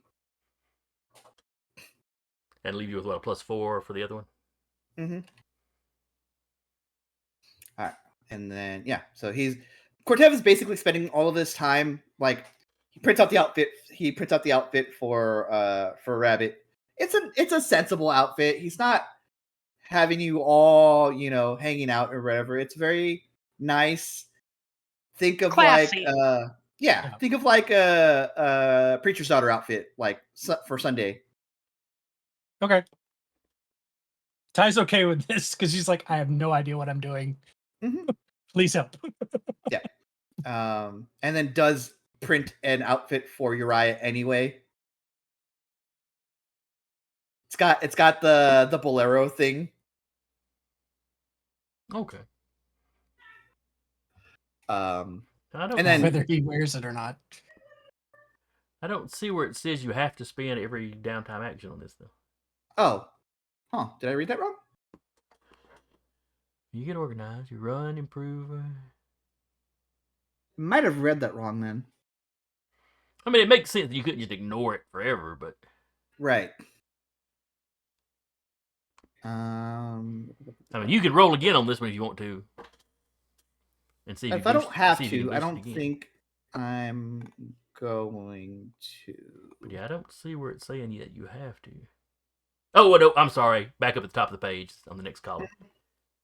Yeah, I thought so. I was like, pretty sure I saw it. So you must roll for your organization every downtime after you start one, but the roll doesn't count as a downtime action. Thank God. Let's go. So you just roll to see how it's been going. I have 4 downtime activities, guys. Oh God. All right, so I'll roll the other one real quick. I'm not apologizing. Wow. I rolled at 18 again. So 27. I think it's going pretty well, Cortev. I think you've pretty well maxed out the open eye then. Yes. And that second roll would count as an actual downtime action. Huh? You No, had I just you had 2. if I have to, I have to roll get organized. So I just rolled it for. Oh, I got you. Yeah. So I just got them both out of the way. All right. So So that's how the what 2 org is actual doing. actions are you taking then? All right. So I think Cortev, while doing that, is going to get focused. Okay. Is going to just like anytime he's not spent meddling in the personal affairs of some of his co-pilots, is just nose to the grindstone, trying to think of skills that would be useful that he could like learn in a like training simulations or online or stuff like that. All right. So you can pick out for each of these actions if you're going to get I'm gonna focused do on it both of them. once. Oh, you're gonna do it once. All right. So pick out a +2 trigger, a new +2 trigger, or improve a trigger from +2 to +4, +4 to +6.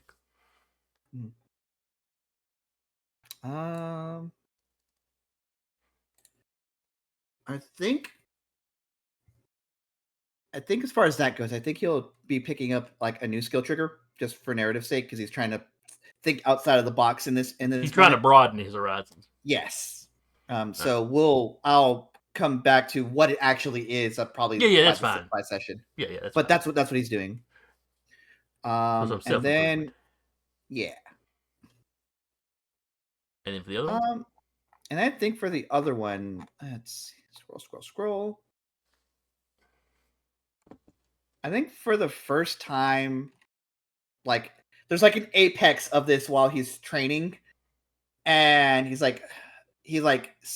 finds a moment and is like, okay, I'm not getting any better than I am. And for the first time this campaign, he gets a damn drink. Whoa. Holy. It's just he's kind of he can't burn himself out. He has to maintain presence. He realizes he's burning the candle on both ends. Yes. So he sticks one end in a beer to put it out. All right, Yeah. give me a roll. All right. That is just 17 on the dice, so I'm not rolling under 20, I guess. All right, so you gain 2 from the 10 to 19 list as reserves and don't lose anything. Cool. So good reputation, a friend or connection, a useful item or piece of information, a convenient opportunity. Okay. I'm gonna gain a good reputation. I think Cortebs, even though he's here to get a damn drink, as it were, I think in this moment he unfortunately figures that he can use this opportunity to not schmooze to the higher ups, but just show he's here. He is loyal to the cause, to union officials who may be there at the bar as well. So I think he wants to get a good reputation as far as them. So you managed to put forth the appearance of someone who totally accepts the orders that have come down. Mm-hmm. Yeah, the cult was suspicious or whatever, but yeah, it's probably not a big deal considering how the war's going, you know. I think it's less that. I think it's not, it has nothing to do with the cult. I think it's just, okay, the war is falling. So, he's pretending to be pragmatic about it and being like, okay, you're right. We have to still win this war. Pragmatic, towing the company line, so to speak. Yes. Okay. And I think I'll use this other reserve as a convenient opportunity. Okay. Just jot down that you've got a convenient opportunity.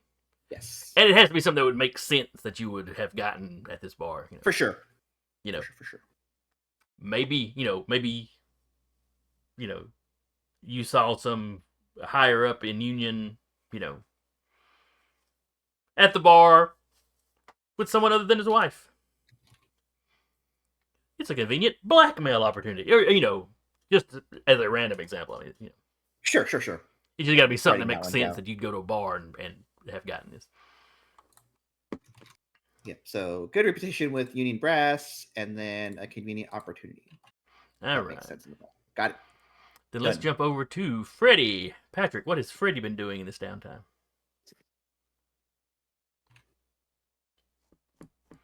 I thought Patrick was back.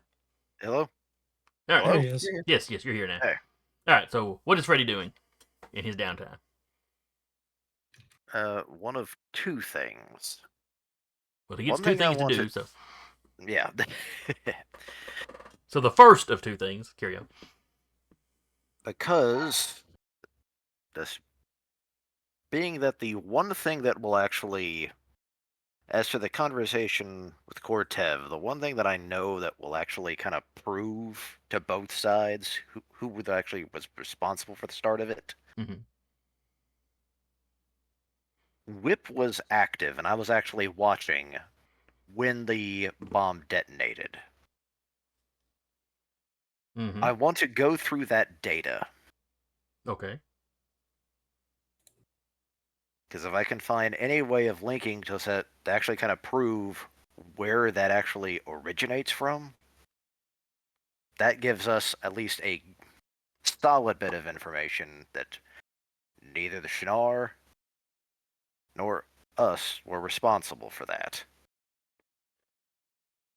All right, so this would be a gather information then.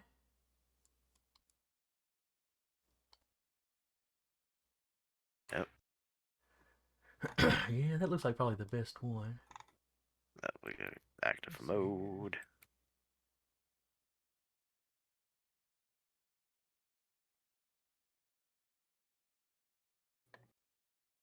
And I am having Whip give me a hand with this too. Okay, that's fair. All right, so give me a roll on gather information. Hold on, let me get advanced dice roller. Yep.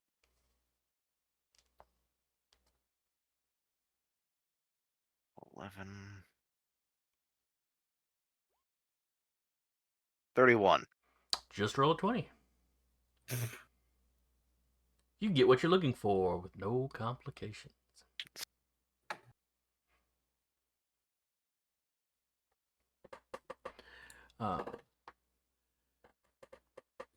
So you're trying to gather more evidence.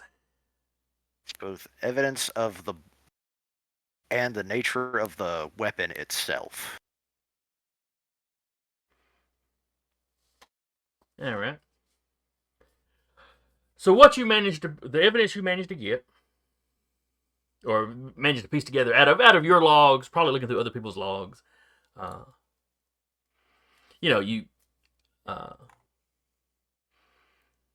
you get Uriah's logs, and with that roll, it's be literally on the back of his mech going through his logs. But so you assemble a pretty solid case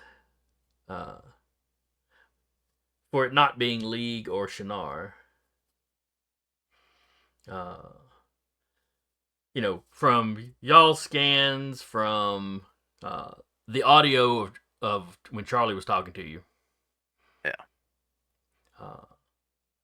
Because the mech just kind of popped up, and their sensor, the scans of it identified it as not League or Shinar or Union, for that matter. Correct.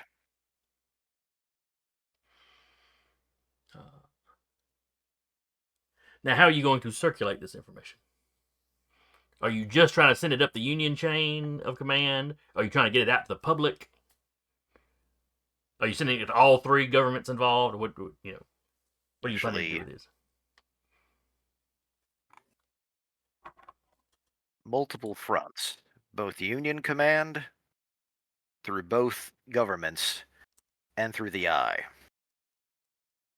Essentially, if everyone is seeing the same information, it's harder for everyone to actually say, no, that's not true. I got Cannot be refuted.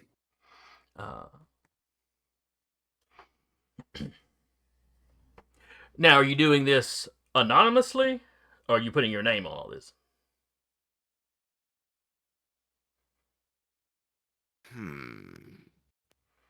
That was a conversation Cortev and you had at the same time. Yeah.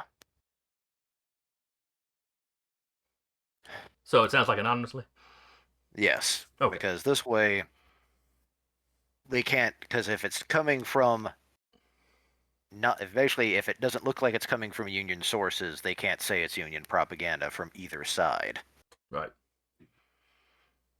It's basically, it just seems like people on, each side, it just seems like their people, Yeah. ran across this information or came with this information. Okay. So that causes some kerfluffle. The anti-war groups take it and run with it. Now, this doesn't specifically prove that it was the cult. It's more that you've eliminated either side. You've eliminated the actual people that were being looked at as the actual suspects, which does cause people on every side to look at their own governments a little suspiciously. And there's lots of conspiracy theories about this being some kind of cover up, or there being some fourth party and unknown party involved, which is kind of how the Open Eye was already leaning. I'll just assume you did finger guns. Yep. But so that's one thing you did. What are you gonna do for your other action? Out of the way.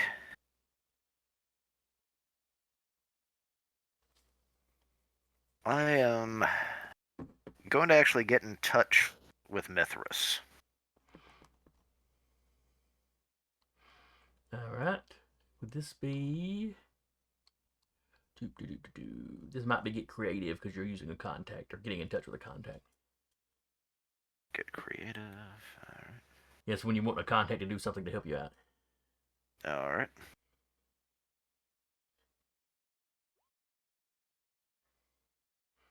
Still a 20. Fuck. Just my first roll divided by 10. Mm-hmm. Yeah, because you roll a 10 on the dice instead of a 20 on Oh, the dice. 2. I apologies. Haha, math. All right. So that comes out to a total of 21. Your contact will help you with no strings attached. All right, you get in contact with Mithras. This time you're actually in verbal communication with him. It's not just weird text or whatever. There, yeah. It's a highly encrypted communication, but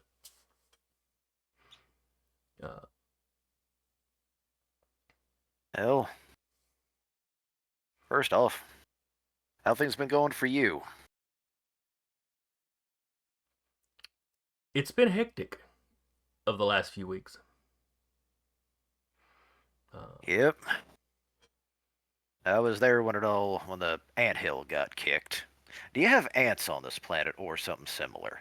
I kind of explain what ants are just in case he doesn't understand. They have something similar, yes. Though they didn't actually bring any ants with them, or the original colonists didn't bring any ants with them.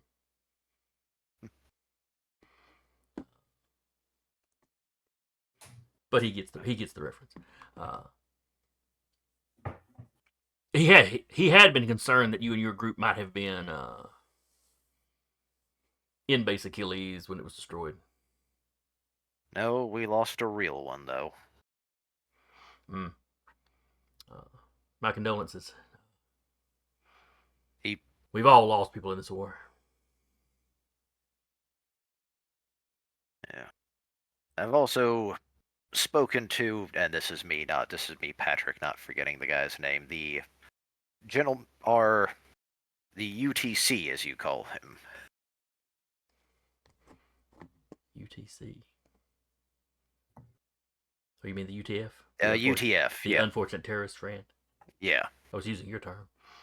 Yeah. I just abbreviated. Yes, he's aware of that. He's aware of that. Yeah. Nah, because that's what I'm. Which is why I actually want to get to the root of the problem. Ninurta itself. Have you had any?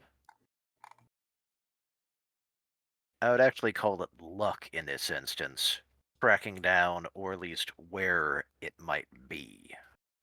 And by that I mean its actual. Its actual location. Correct.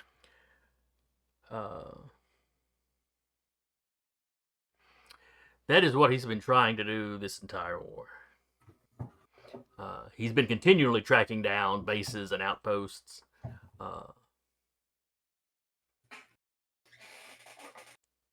There's been a few times that he thought maybe this would be the actual main site, and it wasn't. It was just like a staging ground, or or one of their larger bases where they kept, maybe where they kept, some printers to produce their mechs or what have you.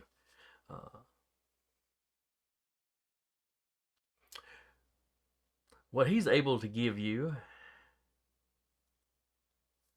Let's see here. He is able to give you a few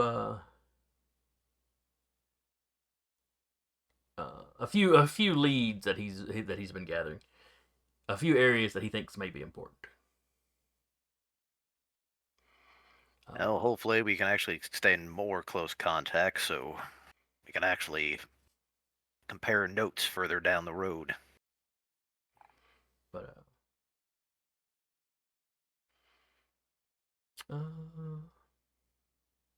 yeah, with a 20+ year contact will help you, no strings attached. Yeah, he's ready to keep an open line of communication. Good. He's been concerned because even when he finds where Ninurta's at, he's been concerned about trying to take the place down on his own.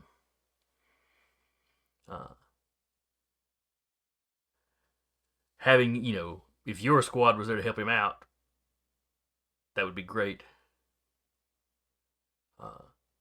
And your presence might call in Shinar forces, and perhaps you could call in,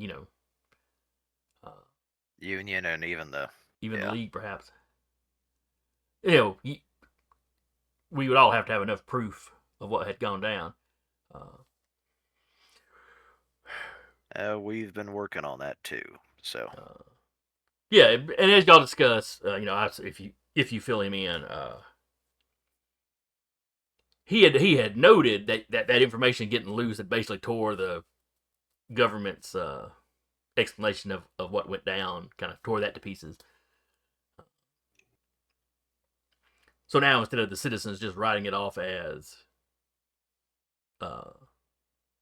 you know, a weapons test or a secret weapon gone wrong, or, you know, and, you know, being something to be nervous and scared about. Now it's this whole kind of, it's the unknown. The government's been lying to us about it. And that's on, you know, he's noticed it on the Shannara side, but that's what's happening on the League side as well. So, all right, you may now contact Mithras without having to make rolls for it. all right, good. And as Freddy gets to walk away, I do the classic one more thing in full Columbo style. He totally wouldn't get the reference, but okay. You mentioned that you've been tracking down several of its previous sites.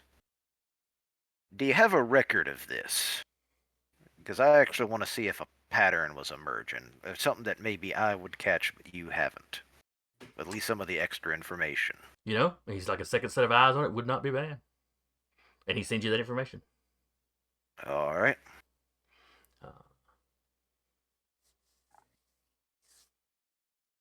All right. That was your second one, right? Correct. All right.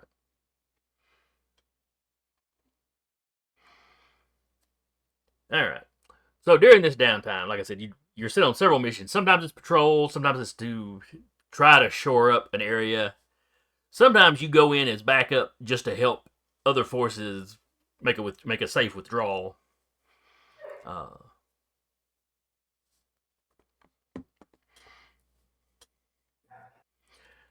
Patrick, do you share the information Mithras gave you with Commander Jellicoe? Because he Yes. during this time he is having regular off the book meetings with y'all. Yes, because I actually can. There's one thing I want to do is see if I can track a pattern. Okay. Because anytime he believed Mithras had a lead as to where it was, I'm seeing if we can actually figure out Inerta's movements. Fair enough. But one thing that does come up, there is a location. It was a sort of resorty style place. There's a sea that runs along a big section of the border. I did put a map of the planet in the handouts, didn't I? With 4 sessions left to go, Yes. yes, you did. Yeah, Well, I think I did Helenos. that back at the very, yeah. Yeah. I think you did it when we went on vacation. That's somebody. The I don't want to scroll all the way back. That's No, probably it's in the just gonna go handouts. Yeah, it's in- the It's in the handouts on resources. roll 20. Roll 20. Ah, Yeah, I just threw them on roll 20. Good. Let me jump over there where y'all can see. Or where anybody else can see. Okay, And we so can this see is where a- you're pointing. Yeah, so this Alright, we're little looking sliver for- over here is like an interior sea that separates Match and R. It's not the entire It's- border. You know, y'all been passing Yeah, back and forth down here all the time. Yeah, because the Like Dead the Center? island right there, that's where the beach episode was, correct? No, that's it wasn't an island. Y'all were over here. I don't know. Are you watching the stream to see where he's pointing? No. So, but I'm looking at the map and I can see the inland sea. Yes. Yeah, it's a little sliver of one on the full size map. I'll circle it Okay. and show you in the Discord black later. Yep, yep. Thanks. Kind of like the Dead Sea. Or one of the Great Lakes, you know, just something like that. Yeah. But anyway, one of the locations he's currently suspicious of, it's an area through there that was like a a lot of summer homes for the wealthy, not big, full palatial estates, but kind of, just a small, fairly nice, almost gated community kind of thing. Except it's all built on kind of a artificial lagoon, connected to this sea, but it's shallow, shallow waters, very vacationy sort of place. It hasn't been too bad damaged in the war. I mean, obviously nobody's been using it regularly. Yeah. Because there's no strategic importance. But he has noticed or suspects that some members of the cult have been using it off and on. And with it being designed as a getaway for the wealthy, it seems to have quite a what's the word I'm looking for here? What's the super internet called in this setting? Omninet. Omninet. It's got it's got a lot of Omninet infrastructure and stuff to it. And when he looks back over some records of work that's been done there, a lot of very specialized computer equipment had been moved to that area. So he expects they've got some sort of, essentially like a server farm or data storage concealed there somewhere. But he has not had an opportunity to get there and check. When y'all bring Jellicoe in on this, Jellicoe notes that this is a bit north of where like the line broke. So like the bulge that Union's trying to defend, fight back, it's a little north of that. But it's also an area that Shinar has pulled some forces from. Jellicoe might be able to make an excuse to send y'all into that general area.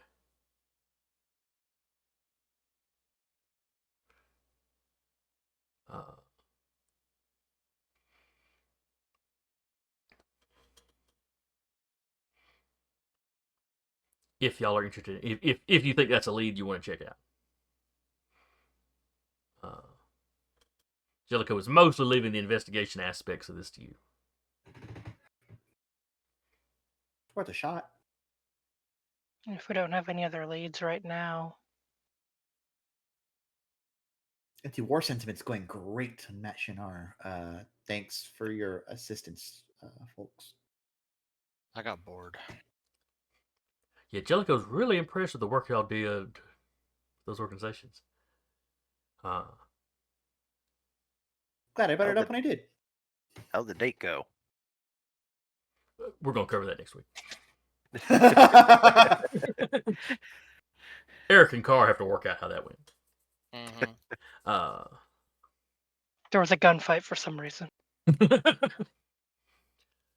So y'all are sent to that area to harass that, This on date, paper. The ideal is you and another squad or two go and kind of harass in that area to try to pull forces from the main push. Mm-hmm. And then Jellicoe works with this whole fake, a spotter unit that went out and, vehicles damaged or, couldn't get back, and they're sending you deeper into Shinar territory to try to retrieve them. That's all faked. There's nobody to actually have to retrieve, but it gives you an excuse to go We'll still a little do, across like, the border and back. We'll still do comms like retrieve the vehicle, head it out. Yeah, absolutely. Yep. He trusts you to be able to fake that sort of information. Now, let's jump you over here. We have a map? We has a map. Oh, shit. We have a new Oh no, a map. Oh. And I'm pretty right. sure that this is a map actually designed for Lancer by somebody. It sure is. Look at that. I can't remember That's where I impressive. got it from, though, but I had a whole folder of I don't know where it came from. I like the Pac-Man lily pads. Work, work, work. Now you can't unsee it. I can't unsee it. I hadn't seen it until you said something. Yeah. I just saw lily pads and didn't think nothing of it. Waka Waka, waka. waka, waka, waka. Now you will notice on the map key, the key. solid lines dictate hard cover. Dotted lines dictate something that gives you soft cover. They're color coded so you can glance and see their size, though individual buildings are outlined so you recognize the size of the building. It is magnificent. Nice. And the art style reminds me of 2-minute tabletop. It Yep. does. I don't know if they actually use those assets or not, but They do look like 2-minute tabletop assets, just Mhm. given a If not even a someone doesn't sci-fi spin, launch a just a version. swampy spin, yeah. Mhm. especially the buildings. But anyway, your approach to this place has not gone completely unnoticed. Shinar forces are moving in because you are, encouraged on their side. So, starting off, you guys will be starting on this side. It says, player. Player side, yeah. Yep. Uh, The dog will have to fit in somehow. so yeah, y'all can start anywhere on that side, anywhere on that green line. I have a shredder drone out. All I'm right, gonna feel free to throw mark that them. down. I have a gigantic sword I'm- now. I am back in the Hydra. Oh, got tired of the other one, huh? No. It's And sorry, go ahead. it's Go ahead. just the roles that I made it for or had been taken up already. So Okay. I did the other one to have like a stopgap for when we don't have a sick hacker like the Lich and Melody. Like you but- don't right now. Okay, gotcha. Yeah. But I can still do pretty good here. All right. But what I was And- going to say was that when everyone's mech booted up, I assume it showed like who is in your squad on your side. Mhm. You would notice that Ty's mech is no longer called the dog; it's called Wild Dog, in honor of Charlie Wayne. Yep. Oh. Single tier. It's called what dog now? Wild Wild Dog. Dog. Oh, gotcha. Oh, that's right. You'd mentioned that the other week. Now, Mhm. considering the amount of horse we encountered, I thought it would just be called Up Dog. You don't want to draw that kind of attention. We already have it. Kokei is sad that it's not called Up Dog, but All right, and you can see where the enemies are coming in. These are the guys you currently see. There are more coming in regularly. Your mission, Should you choose to accept? and you kind of have it at Already this did. point. You have to get across the map to the objective zone. Mhm. The objective zone is where the all this computer infrastructure has been set up, but it's all up under the ground, possibly using water cooling. Who knows? But so you have to get across. You have to spend a round in the zone, making a. Where's Copcon? Oh, where's my Copcon? There it is. Contested check so many times.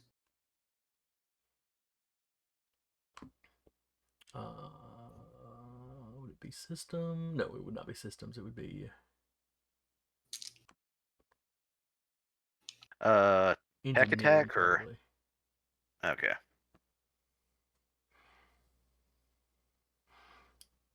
Actually, take attack. No. You have to I get there and will make say an that- engineering roll to basically get tapped into it. I will say Uriah will start on top of the dog. Okay, that's fine. But yeah, you have to get there. You got to spend a round. Basically, you have to get there and then spend like the entire following round getting into their systems, extracting whatever information you can. You also have to be alone in the zone. Because if an enemy is close enough to be there with you... Okay. I thought you meant just Not one solo. of us. Yeah. Not solo. No enemies in it. Correct. Gotcha. Understood. It's like, whoa, whoa, whoa, whoa. Whoa. And you have to do that and then get back to your starting zone. Okay. I had a character question. Can the dog still dig? Dog can still dig. Okay. The question I was going to ask, are these civilian buildings or these military buildings? Oh, this whole area is civilian. Oh, great. Yeah, Oh. we're sort of in McMansion area, so Yeah. Now, the people God. that own these places aren't going to be anywhere nearby with the war going on. Their So all employees these- that are hired to keep the houses up are probably still there. Mm. do not kill the help. Especially don't kill the help. I'm not going to. It's just like, come on. Yeah, Commander Look. Jellicoe is like, there's the mission. This is a war zone. We understand. Try to be careful of civilians as much as you can.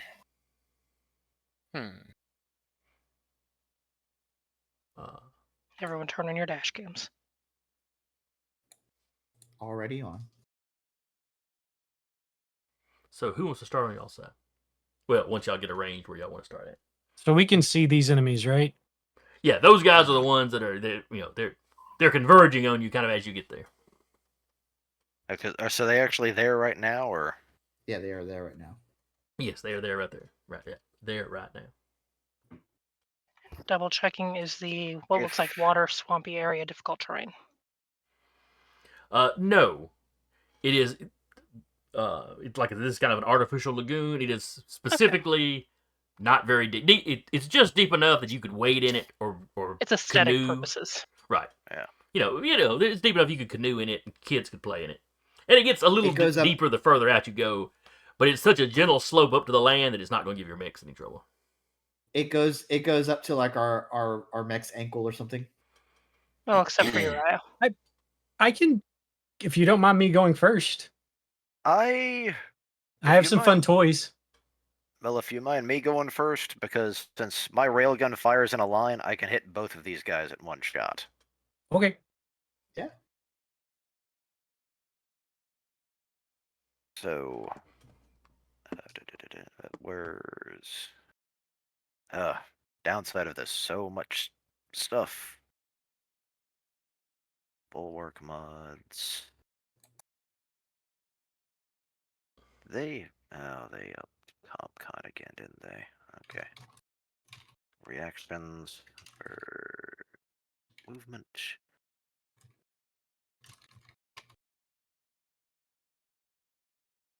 That's not what I'm looking for.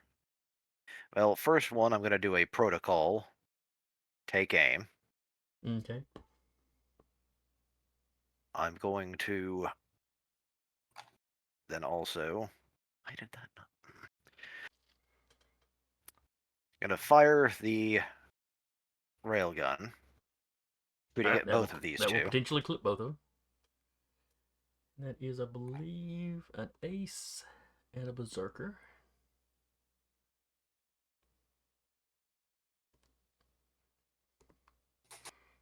All right, let's handle the ace first. Give me an attack roll. Yeah. 18. All right, his evade is a 15. All right, and I am reducing one of my. Essentially, I'm reduced because of take aim. I can reduce it to add an additional dice of damage to this hit. Actually, wait, no, that's only on a crit. I apologize. Okay. So you score a hit. This triggers his reaction barrel roll. The ace performs a barrel roll, moving 6 spaces in any direction and causing the attack to miss.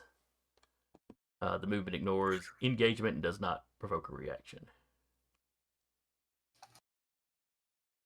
But he's down a barrel roll. Yes, there is a recharge on that, so he'll have to make the roll before he can use it again. So let me move him 6. 1, 2, 3, 4, 5, 6. Well, he'll just move the 5 here because he can move up to 6. So he's keeping that rock a little bit between him and everybody at this point. Gotcha. All right, now roll for the Berserker, who does not get to barrel roll.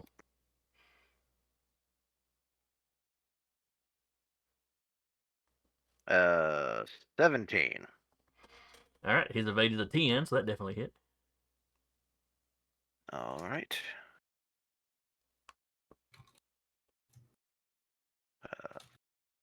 While I'm thinking about it, because oversized caliber did not come into play.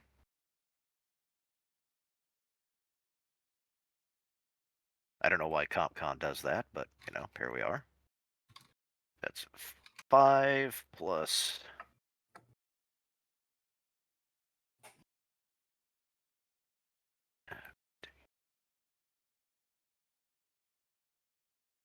Go. CompCon.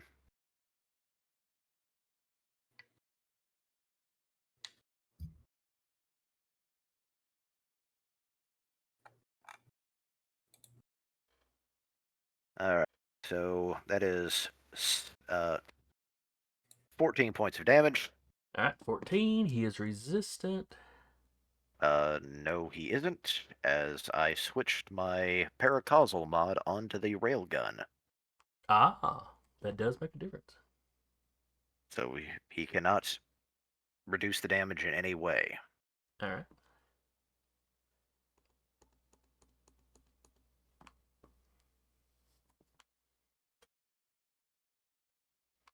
All right. Anything else you can do? Let's go back to that. All right, and I can, after that, I can still move as I'm skirmishing. 1, 2, 3, 4, 5. And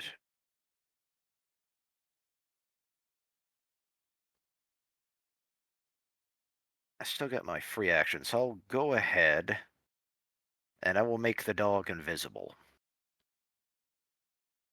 Okay.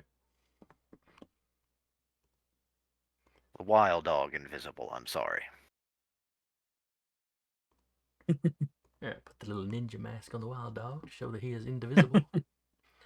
And since I actually did a full movement, I also have my flicker field, so I count as invisible at present. Fair enough. All right, and next up.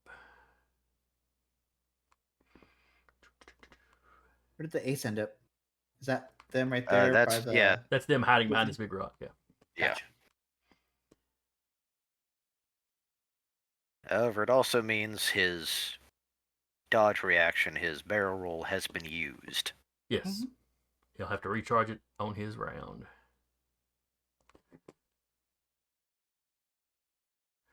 All right, let's see what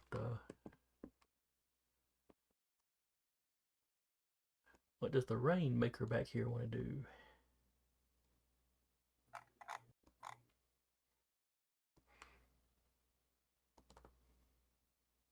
You said it's a system roll when we get there? Yes. Okay. You'll hear on comms, if you guys can get me to the target, I can handle it while y'all are fighting everything else.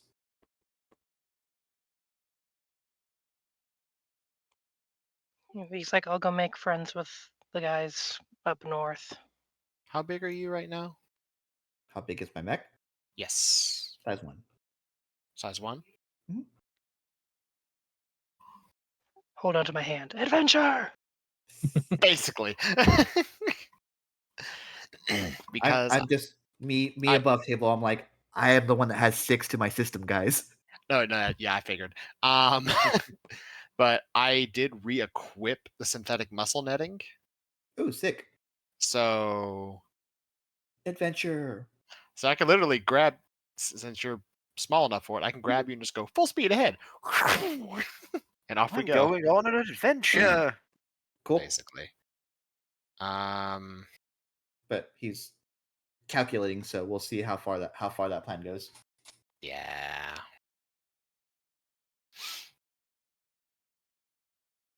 All right, you gotta be within sensors to get a lock on, I think. All right, so no locking on. All right. The Rainmaker advances and then fires its missile pod. It's Okay. arcing, it has knockback, it is reliable, and it can attack up to 3 characters at a time. Oh boy.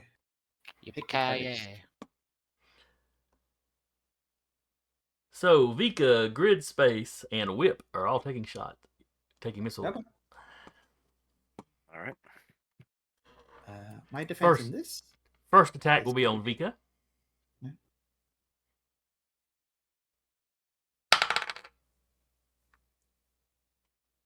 24.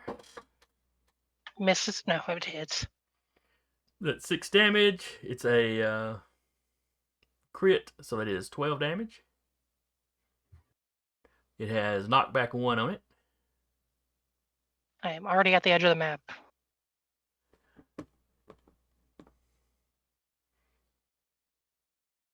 Aha, flaw in your plan. I mean, I could technically move further back, but Yeah, see, that's fine. all right. You still got a toe in the map, so that's good enough. All right, next up is Grid Space. Yep. 23. 23 will hit.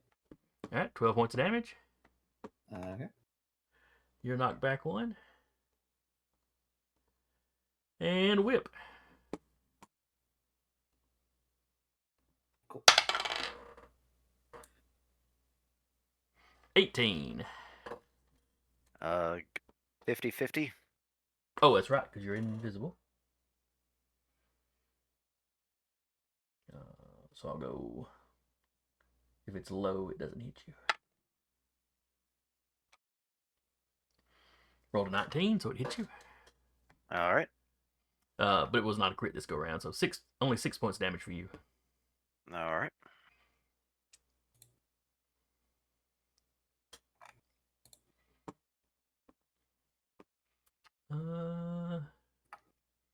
Then it will boost.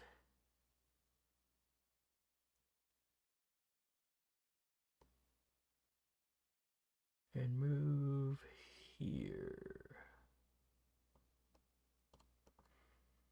Just try to get a little bit more cover, break line of sight a little bit more.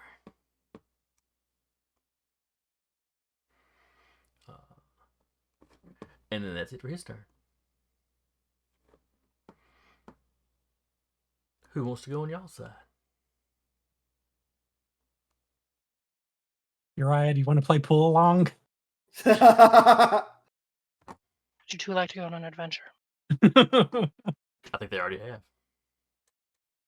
Or maybe it was a misadventure. We'll find out next week.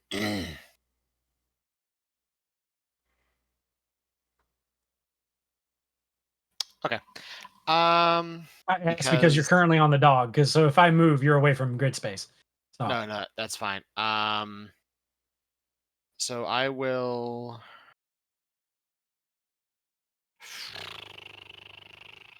Okay. So I will one quick action. I will activate my Spaceborne EVA.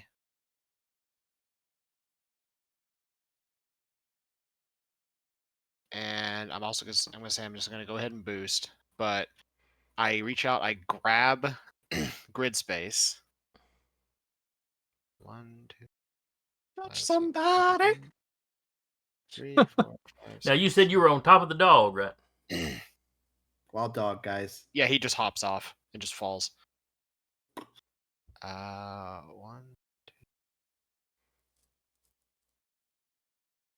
2. Jeremy, will you roll a d6 for me, please? Of course. My favorite part of this session. 3. Cool. Hey Jeremy, you are in these bushes now. Sick. And I am here.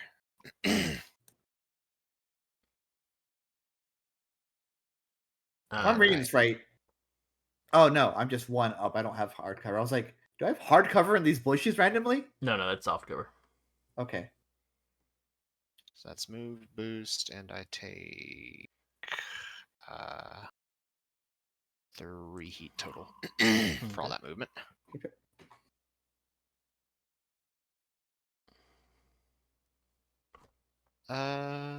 Yeah, but that is my turn. Just Hira. All right. I think I got it from here. Give him hell, buddy.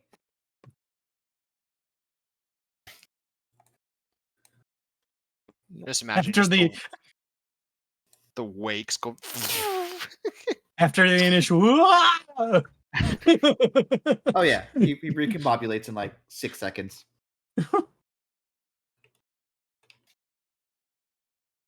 There's like a slight delay of all of the pieces catching up. Yeah. They follow the main bit like Pikmin. No, all you hear is just like suddenly you hear the sonic ring sound. Oh yeah.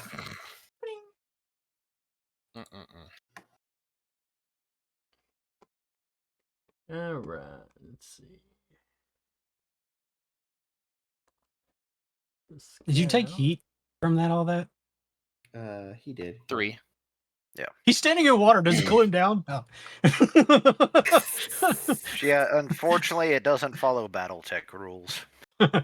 He's the shortest one, so I mean, technically, I mean, Fully submerged. just there's a What are we- snorkel. well, actually, specifically because of my spaceborne talent, every mech I have has an EVA module in it, so I can operate underwater without any difficulty. All right, Eric, what is Uriah's E defense? Not grand. Why? Because that's what's being attacked. Cool. Only like a 13 though. I mean, that still hits. Okay. It's like, that's the thing that I'm not great at, so that's what you hit me with. Oh, I got to roll his 2 accuracy. Oops. Which I find interesting that Uriah, the guy who seems to go out of his way to excel at electronic warfare, didn't change his password. Staggeringly vulnerable to it. Well, that's the The character's unfortunate good part at. of. That's the unfortunate part of the mech is its E defense is really low. Yeah. Good luck ever hitting it, like with regular conventional weaponry. But All right, so you have been hit with a marker rifle. oh, fun. Ooh, Target receives lock on. Crayola marker. For as long as they have lock on, they are also shredded and can't hide or become invisible. I don't think he was planning on doing that. No, probably not. But there's a synergy with another mech on the board that lock on's I'm sure there is. Oh, fun. All right.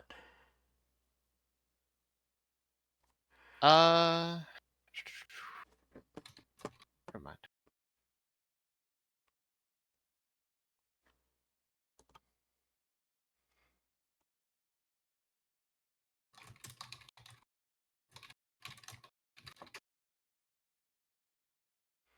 Then he moves there. And as a quick action, he activates his cloaking field. This is a burst 3 cloaking field that lasts to the end of their next turn. The scout and allied characters within the affected area are invisible. I'm not going to bother marking where that is because he doesn't have anybody adjacent to him. But I will put the little ninja mask on him so we know he's indivisible.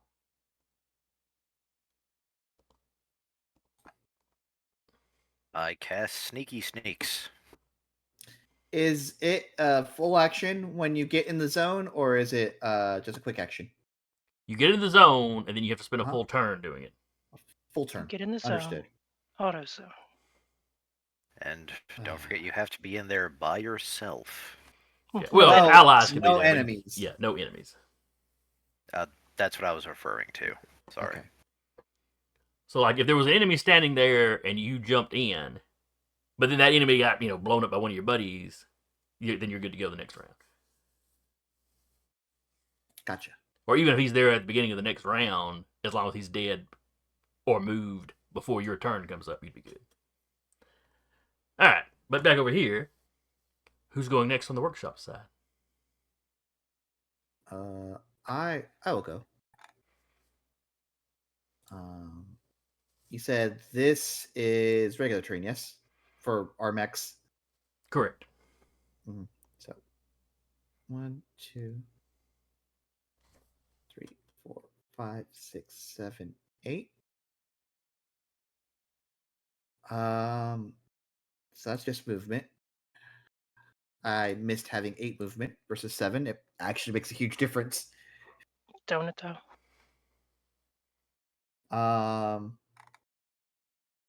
I am going to I'm going to skirmish with my black spot targeting laser Okay. onto this one's invisible, right? Correct. Okay. That doesn't mean you can't target him. It just means he's got a 50. Even if you hit him, there's a 50-50 chance you miss him. Yeah, fuck it, we ball. It's a targeting laser. I'm gonna target the untargetable. Parry Magic this, you missile into the filthy dark. casual. All right. Or is that versus his evade or his E defense? Never mind, it doesn't matter with him. This is. It doesn't matter with that one. No, his evade and his E defense are the same. Oh, I see. Okay. Ready? Okay. So on my end, it's a. Man. 23. All right, that's a hit potentially. Mhm. If I roll low, then it misses. And I rolled a 6. Ooh. Is that a 6 on a d20? Yes. Perfect. All right, cool. So that is 1d. No, wait. It is a one. It's a crit too. Hell yeah. All right. So, I'm gonna roll damage. 1d3 plus 1. It's 2 energy damage. I don't give a shit about that. Drone. I just won't bother to mark it down then. No, mark it down. It still You matters. said you didn't care. I said I don't care. I think these guys are gonna care. Go ahead. Carry on. Drone seeking and nexus weapons all gain +1 accuracy to the target until the end of their next turn. Okay. And because I crit, they also receive lock on. Oh, nice.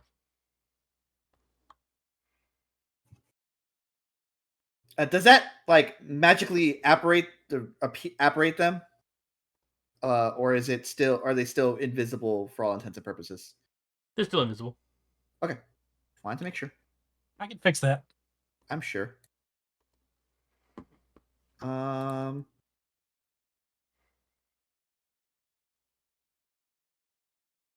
And then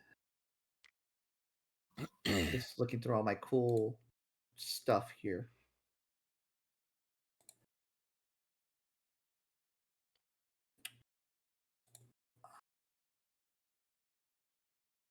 Is this within sensors? This is within sensors. Awesome. I will.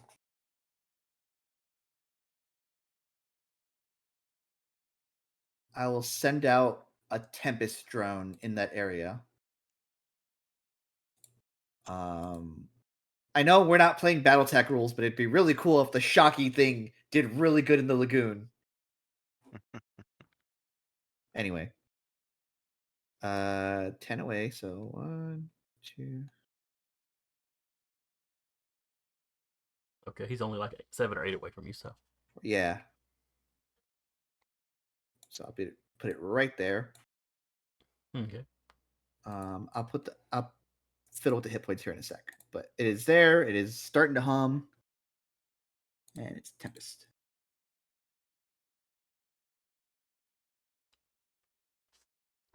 And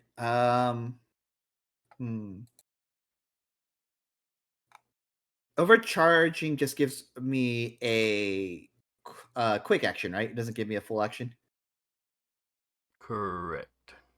Cool. Then that is it for me. Okay. I could overcharge boost, but I think I think I want to keep this guy where he is right now. I think that is important. All right. Also, boosting for 1 just feels really bad. Well, you could go ahead and move 2. I could, but Get all the way into the back of the thing. Mm-hmm.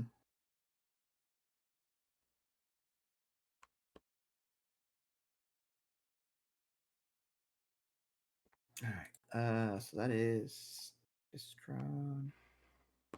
All right, we're gonna let this other ace go.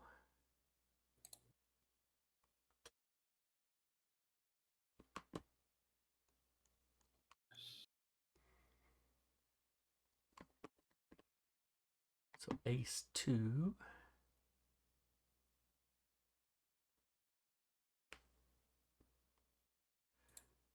Got a move of 8.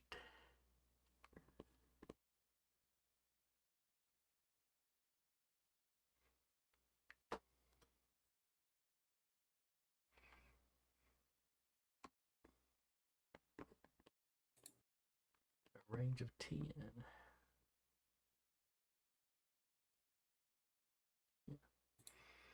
So he's gonna move right here.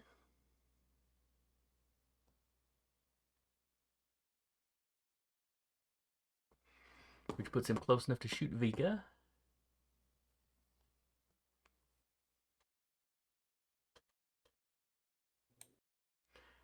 With his missile launcher, it is seeking.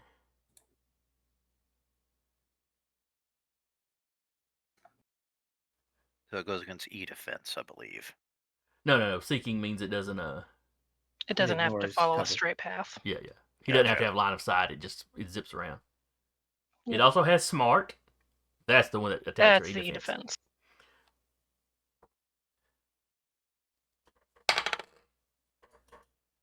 So it is a 16 to hit your E defense. Yep. All right, that is 6 points of damage. All right. Then he will boost to move again.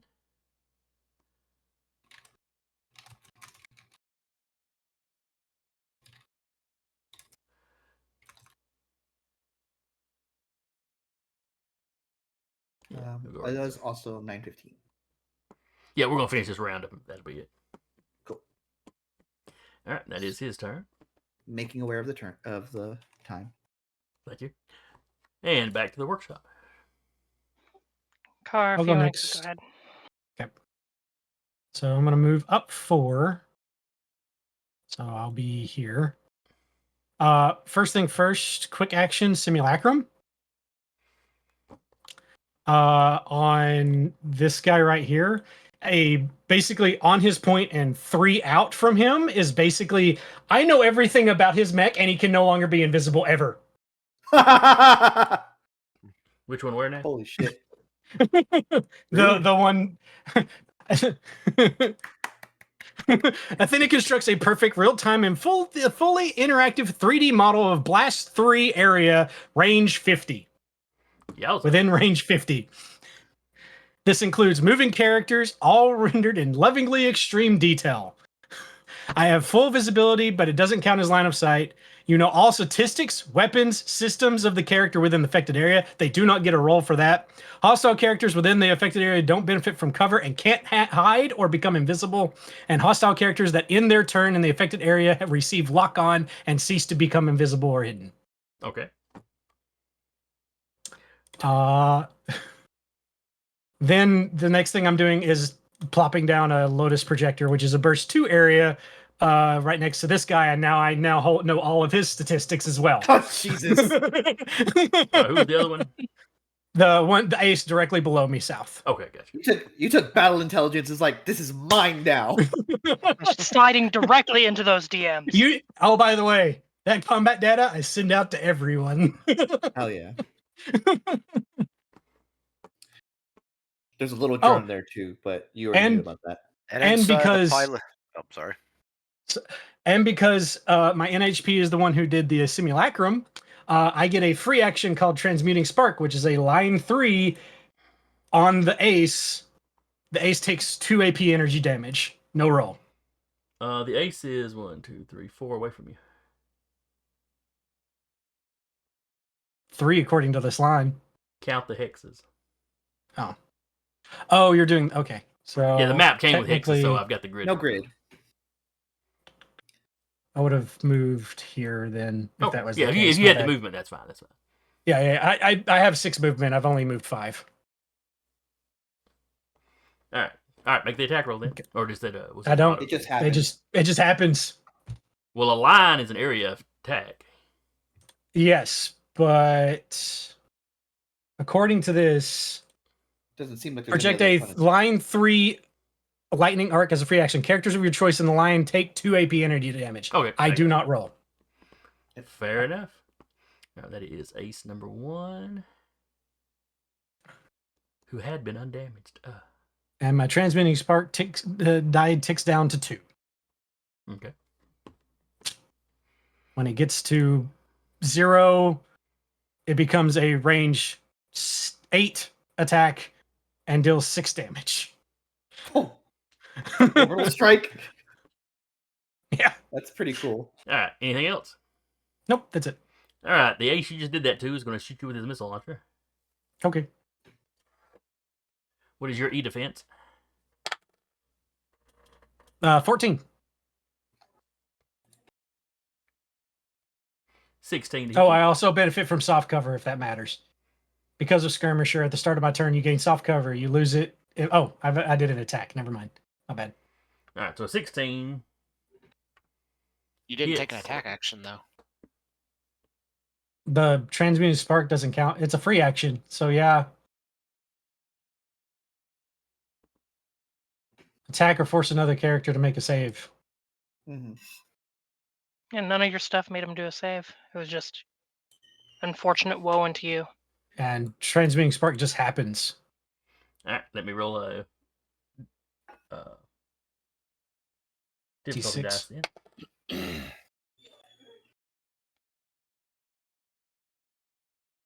So that becomes an 11. Nope. All right, and then he will move.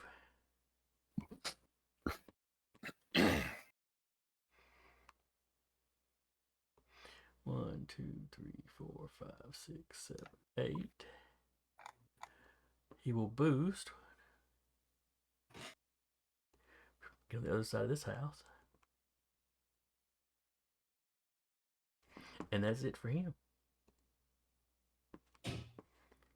I believe we have a Vika left. Mm-hmm. That's the only one on my side. Or our side. Hear that, guys? It's her side. I'm the only one on this line right now. It's my side. All right.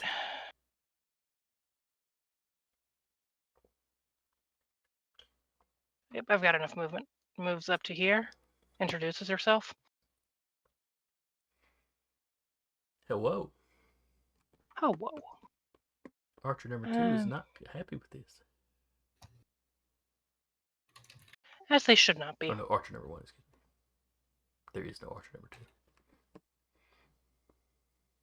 2. Just making sure I mark down all my stuff real quick. Mhm. And gonna skirmish with the nanocarbon sword.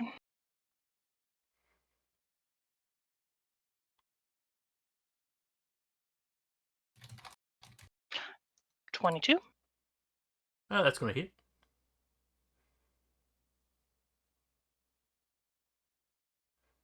It's like I'm double checking all my stuff. I'm like, jeez. The +6. Ooh.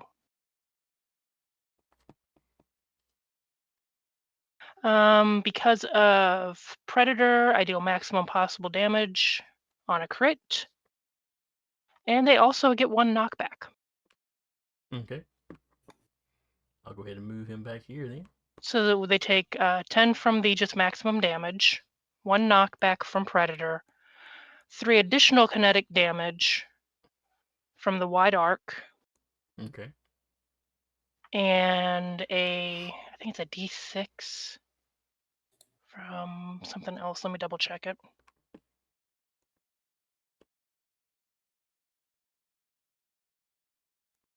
Oh, yeah, overpower caliber. So let me just roll the D6 just in the thing. All right.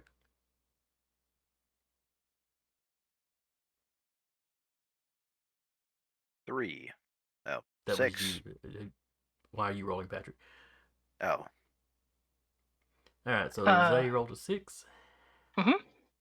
So it was the 10, the 3, and the 6, so 19 points of damage. Oh God. Any of that armor piercing? No, I don't believe so. So Yeah, yes, none of it is took a armor crap load of damage. Mhm. But he is Got still another up. one of those in you? Pardon? He's still up. I was asking if you have another one of those in you. I moved and boosted, so I can only skirmish. Yep. Oh, Unless you overcharge skirmish again. How personally did you take that knockback? how personally is she just taking everything right now? He wasn't the one that knocked her back. He hasn't gone yet. He should. Good. Like, let him mean, go. Do you want to Let prevent him from going? Yeah. How on a scale of 1 to 10, how rough is he looking? Let's see. On a scale of 1 to 10, he would look like about a 2. And we took that personally. There it is. So we'll go ahead and overcharge. I'll take the heat. Okay. Sorry, boy. We're gonna put you down. Nothing personal. Nothing Actually, personnel, everything kid. personal. Yeah, everything personnel. God, I hope not. So executioner won't. That one won't. I'm just double checking what of my stuff applies. All right, we'll just. It's just. Is it a barrage, a full attack, or just a skirmish? No, it's just another skirmish. Okay, cool. All right. This is triggering a reaction from him that I really Fantastic. should have thought to trigger the last action, but it'll work this time. Impending threat. A hostile character in line of sight and range 10 from the archer moves or takes action. Effect. The character, you, must choose lose the triggering action or movement, or continue, but let the archer immediately attack them with a single weapon. Go for it, buddy. Alright. Hit me. I dare you. He gets to I use was gonna his say gun before he dies. before or after you take the attack. Okay. Immediately takes it. Yep. That's a She's cool- just charging, and cool he's like, reaction. ah! Why'd I do this for the first time? Why are you running? Why are you running? All right, so You'll just he's die got tired. a light machine gun. That's a lot of damage for a light machine gun. Goodness.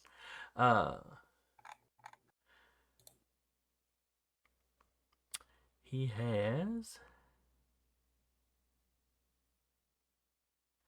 Superior Sentinel,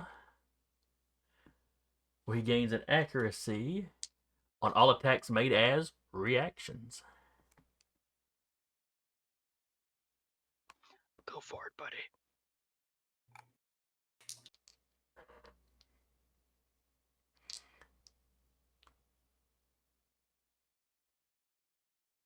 Let's see.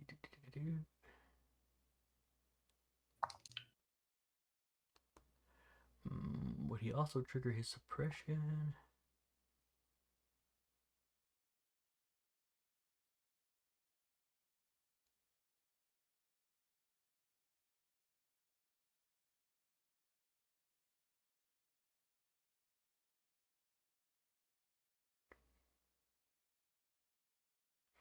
It would also trigger his suppression that can go off as a reaction. The archer chooses a target within line of sight, range 10. Yeah. They become impaired. Is he doing multiple reactions per turn? You can do each reaction once. Okay. So you'll be impaired. Yeah, but you can only do one reaction per turn. Is it only one reaction per turn? You It's can one do per multiple. turn. You can do multiple reactions in a round, but only one reaction per Oh, turn. I got you. All right, we will drop the Which was suppression more then. important? Which was more important, buddy? The one that actually lets him do something, because Uh-huh. Uh-huh. Uh-huh. Oh, No, no, trust me. we If I can't could do get that. away, if I could get away with the multiple reactions per turn in an It'd be atlas, bad. All you right. would not be having a grand time. Well, he already isn't. So Yeah, but I'd be like doing like some severe ninja shit. All right, so it's a you're 28 to aggressive. hit. you're right, Aggressively man. It is a 28 to hits. hit. Yep. Normal damage is 10 3d6, kinetic, no. so that becomes 20. Ooh. Okay. 3d6. Field and analyst reaction. All right. Has it? Yeah.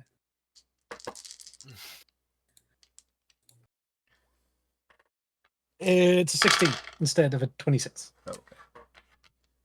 It hits, but not as severely. So 10. So 10 points of damage. I'm A lot fine. of 10s going on right now. All right. Vika's turn hasn't even ended. Finish him. 18 to hit. Yes. 10.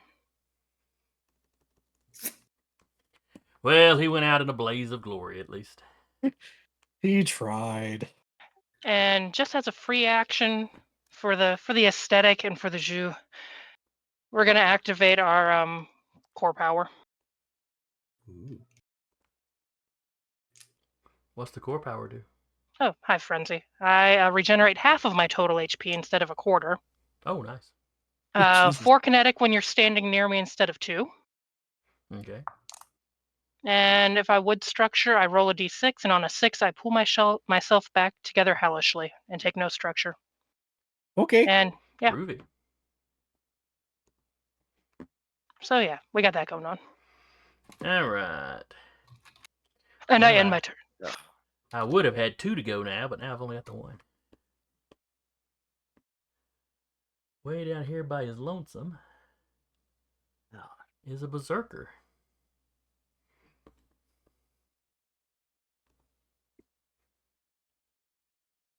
But not the regular berserkers y'all run into. This is a tier 3 berserker. Oh, fun. Extra angry boy. Who will basically be charging Wild Dog.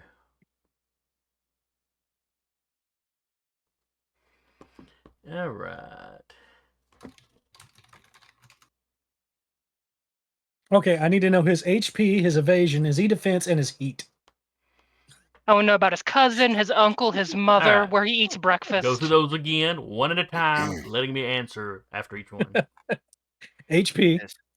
His current HP is 13. evasion, His evade is a 10. E-defense, Is a 6. and his heat. He has no heat at the moment. Okay.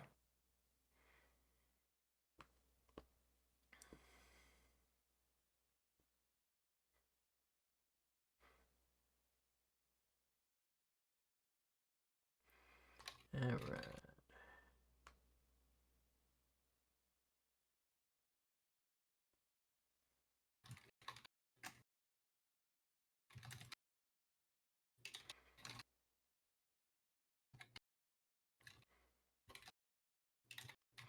All right. He is attacking you with his chain axe.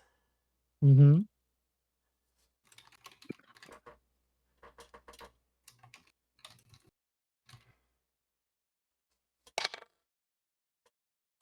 Does a 22 hit you?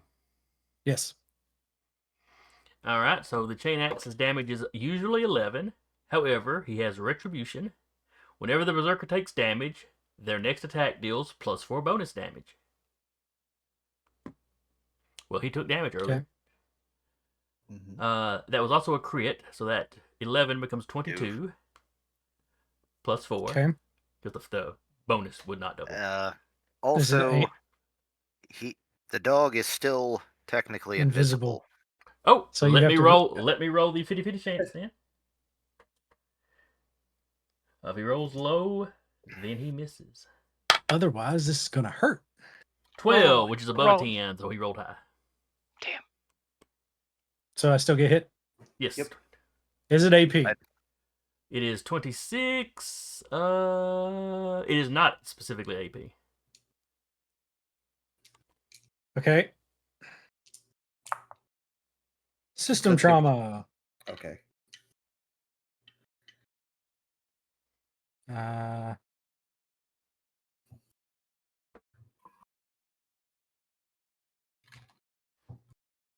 oh, great. I lose a system.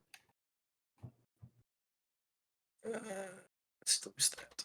Do NHPs count as a Here. system? They do count as a system. But no, I do not lose either of my NHPs. You have 3 of Um, them. I'll be insensitive to the new one. Yeah, okay. So that was 19.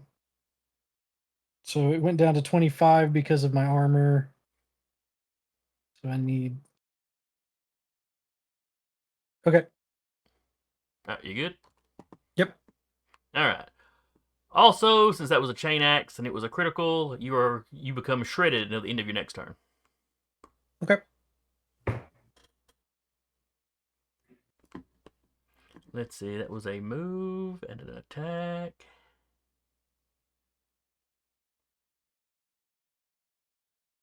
Oh, I forgot. This one's got the harpoon cannon, too. So he will shoot you with his harpoon cannon.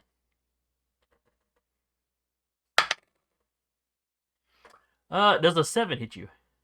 No. Because he rolled a 1 on that dice.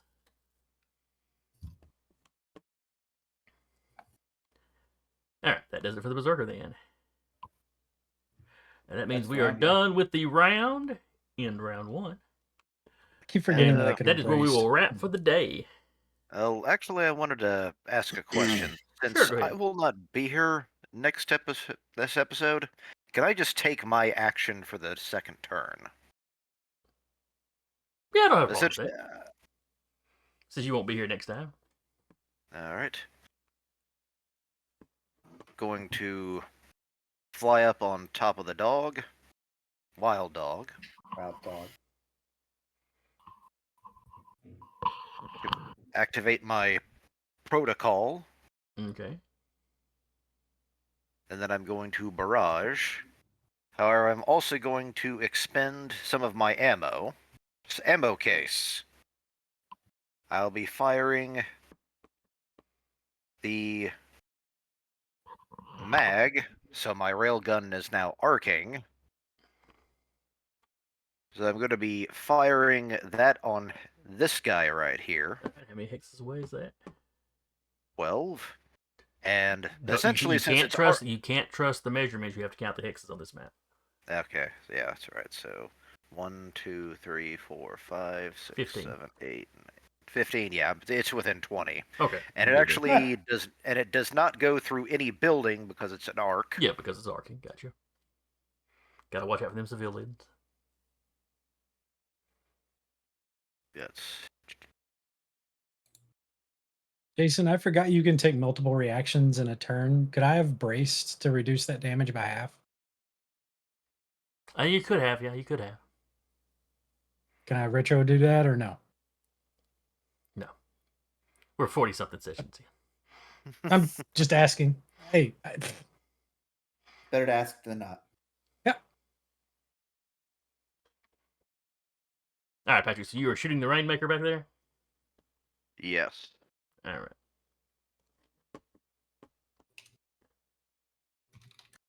All right. Give it a roll, then. 22. That's going to be a hit. And since I did my brace, I'm actually going to activate that additional D6 for a critical. So, hang on, let's go back to Aegis.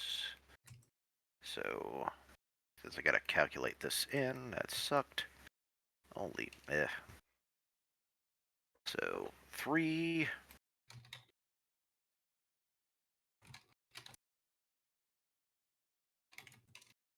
So that is 12 points of damage. Well, that stings a little bit. Is that armor piercing or anything? He can take no. Remember, it's got the paracausal mod. Can't reduce it in any way. Okay. You said that was 7 or 8? That was 12 total. Oh, that was close. You weren't close at all. Somewhere under 20. All right, he is still up. All right. And for the next shot, I'm going to fire my prototype weapon into the berserker right in front of me. Makes sense.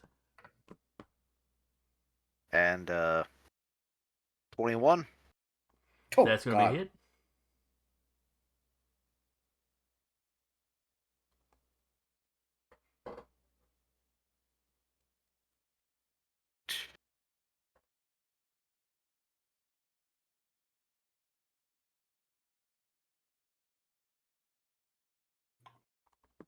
So that is.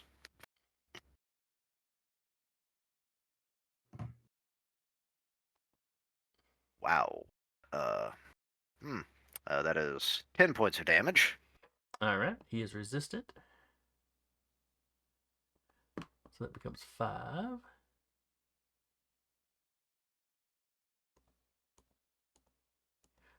Is this one armor piercing or anything? No, it is not. All right, so he takes 1 off for the armor too. All right. All right, so he definitely took some damage. That which activates his aggression. After taking damage for the first time each round, the berserker must immediately attack a random adjacent character, hostile or allied, with the chain axe. Since Whip's too high to be hit, he's going to hit the dog. Oof. Well, swing at the dog anyway. Still invisible. So, may not matter. He only rolled a 9. Nope. All right. Okay.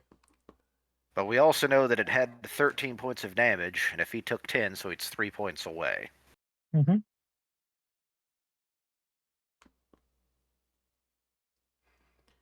All right. So I think we're now wrapping up. Yes. Excellent. Well, I hope y'all had fun. I enjoyed it. Oh, yeah. It was more Yep. RP. Which To be those fair, are- the those past are 4 fun. sessions was Yes. combat. Yeah, yeah. We kind of needed one. Yes, yes, we did. I wasn't even really completely sure we would get to the combat this time, but we got to at least one round of it. Hope anybody came by and checks us out later. Hope you enjoyed it. Hope you'll join us next week. Again, I was your storyteller for the evening, Jason, and with me has been Patrick playing Freddy, Imagine me saluting. Jeremy playing Cortev, I am. Sarah playing Vika, Eric playing Uriah, and Carr playing Tiana. And we will see y'all next time. Good night. Good night, everybody. Good night.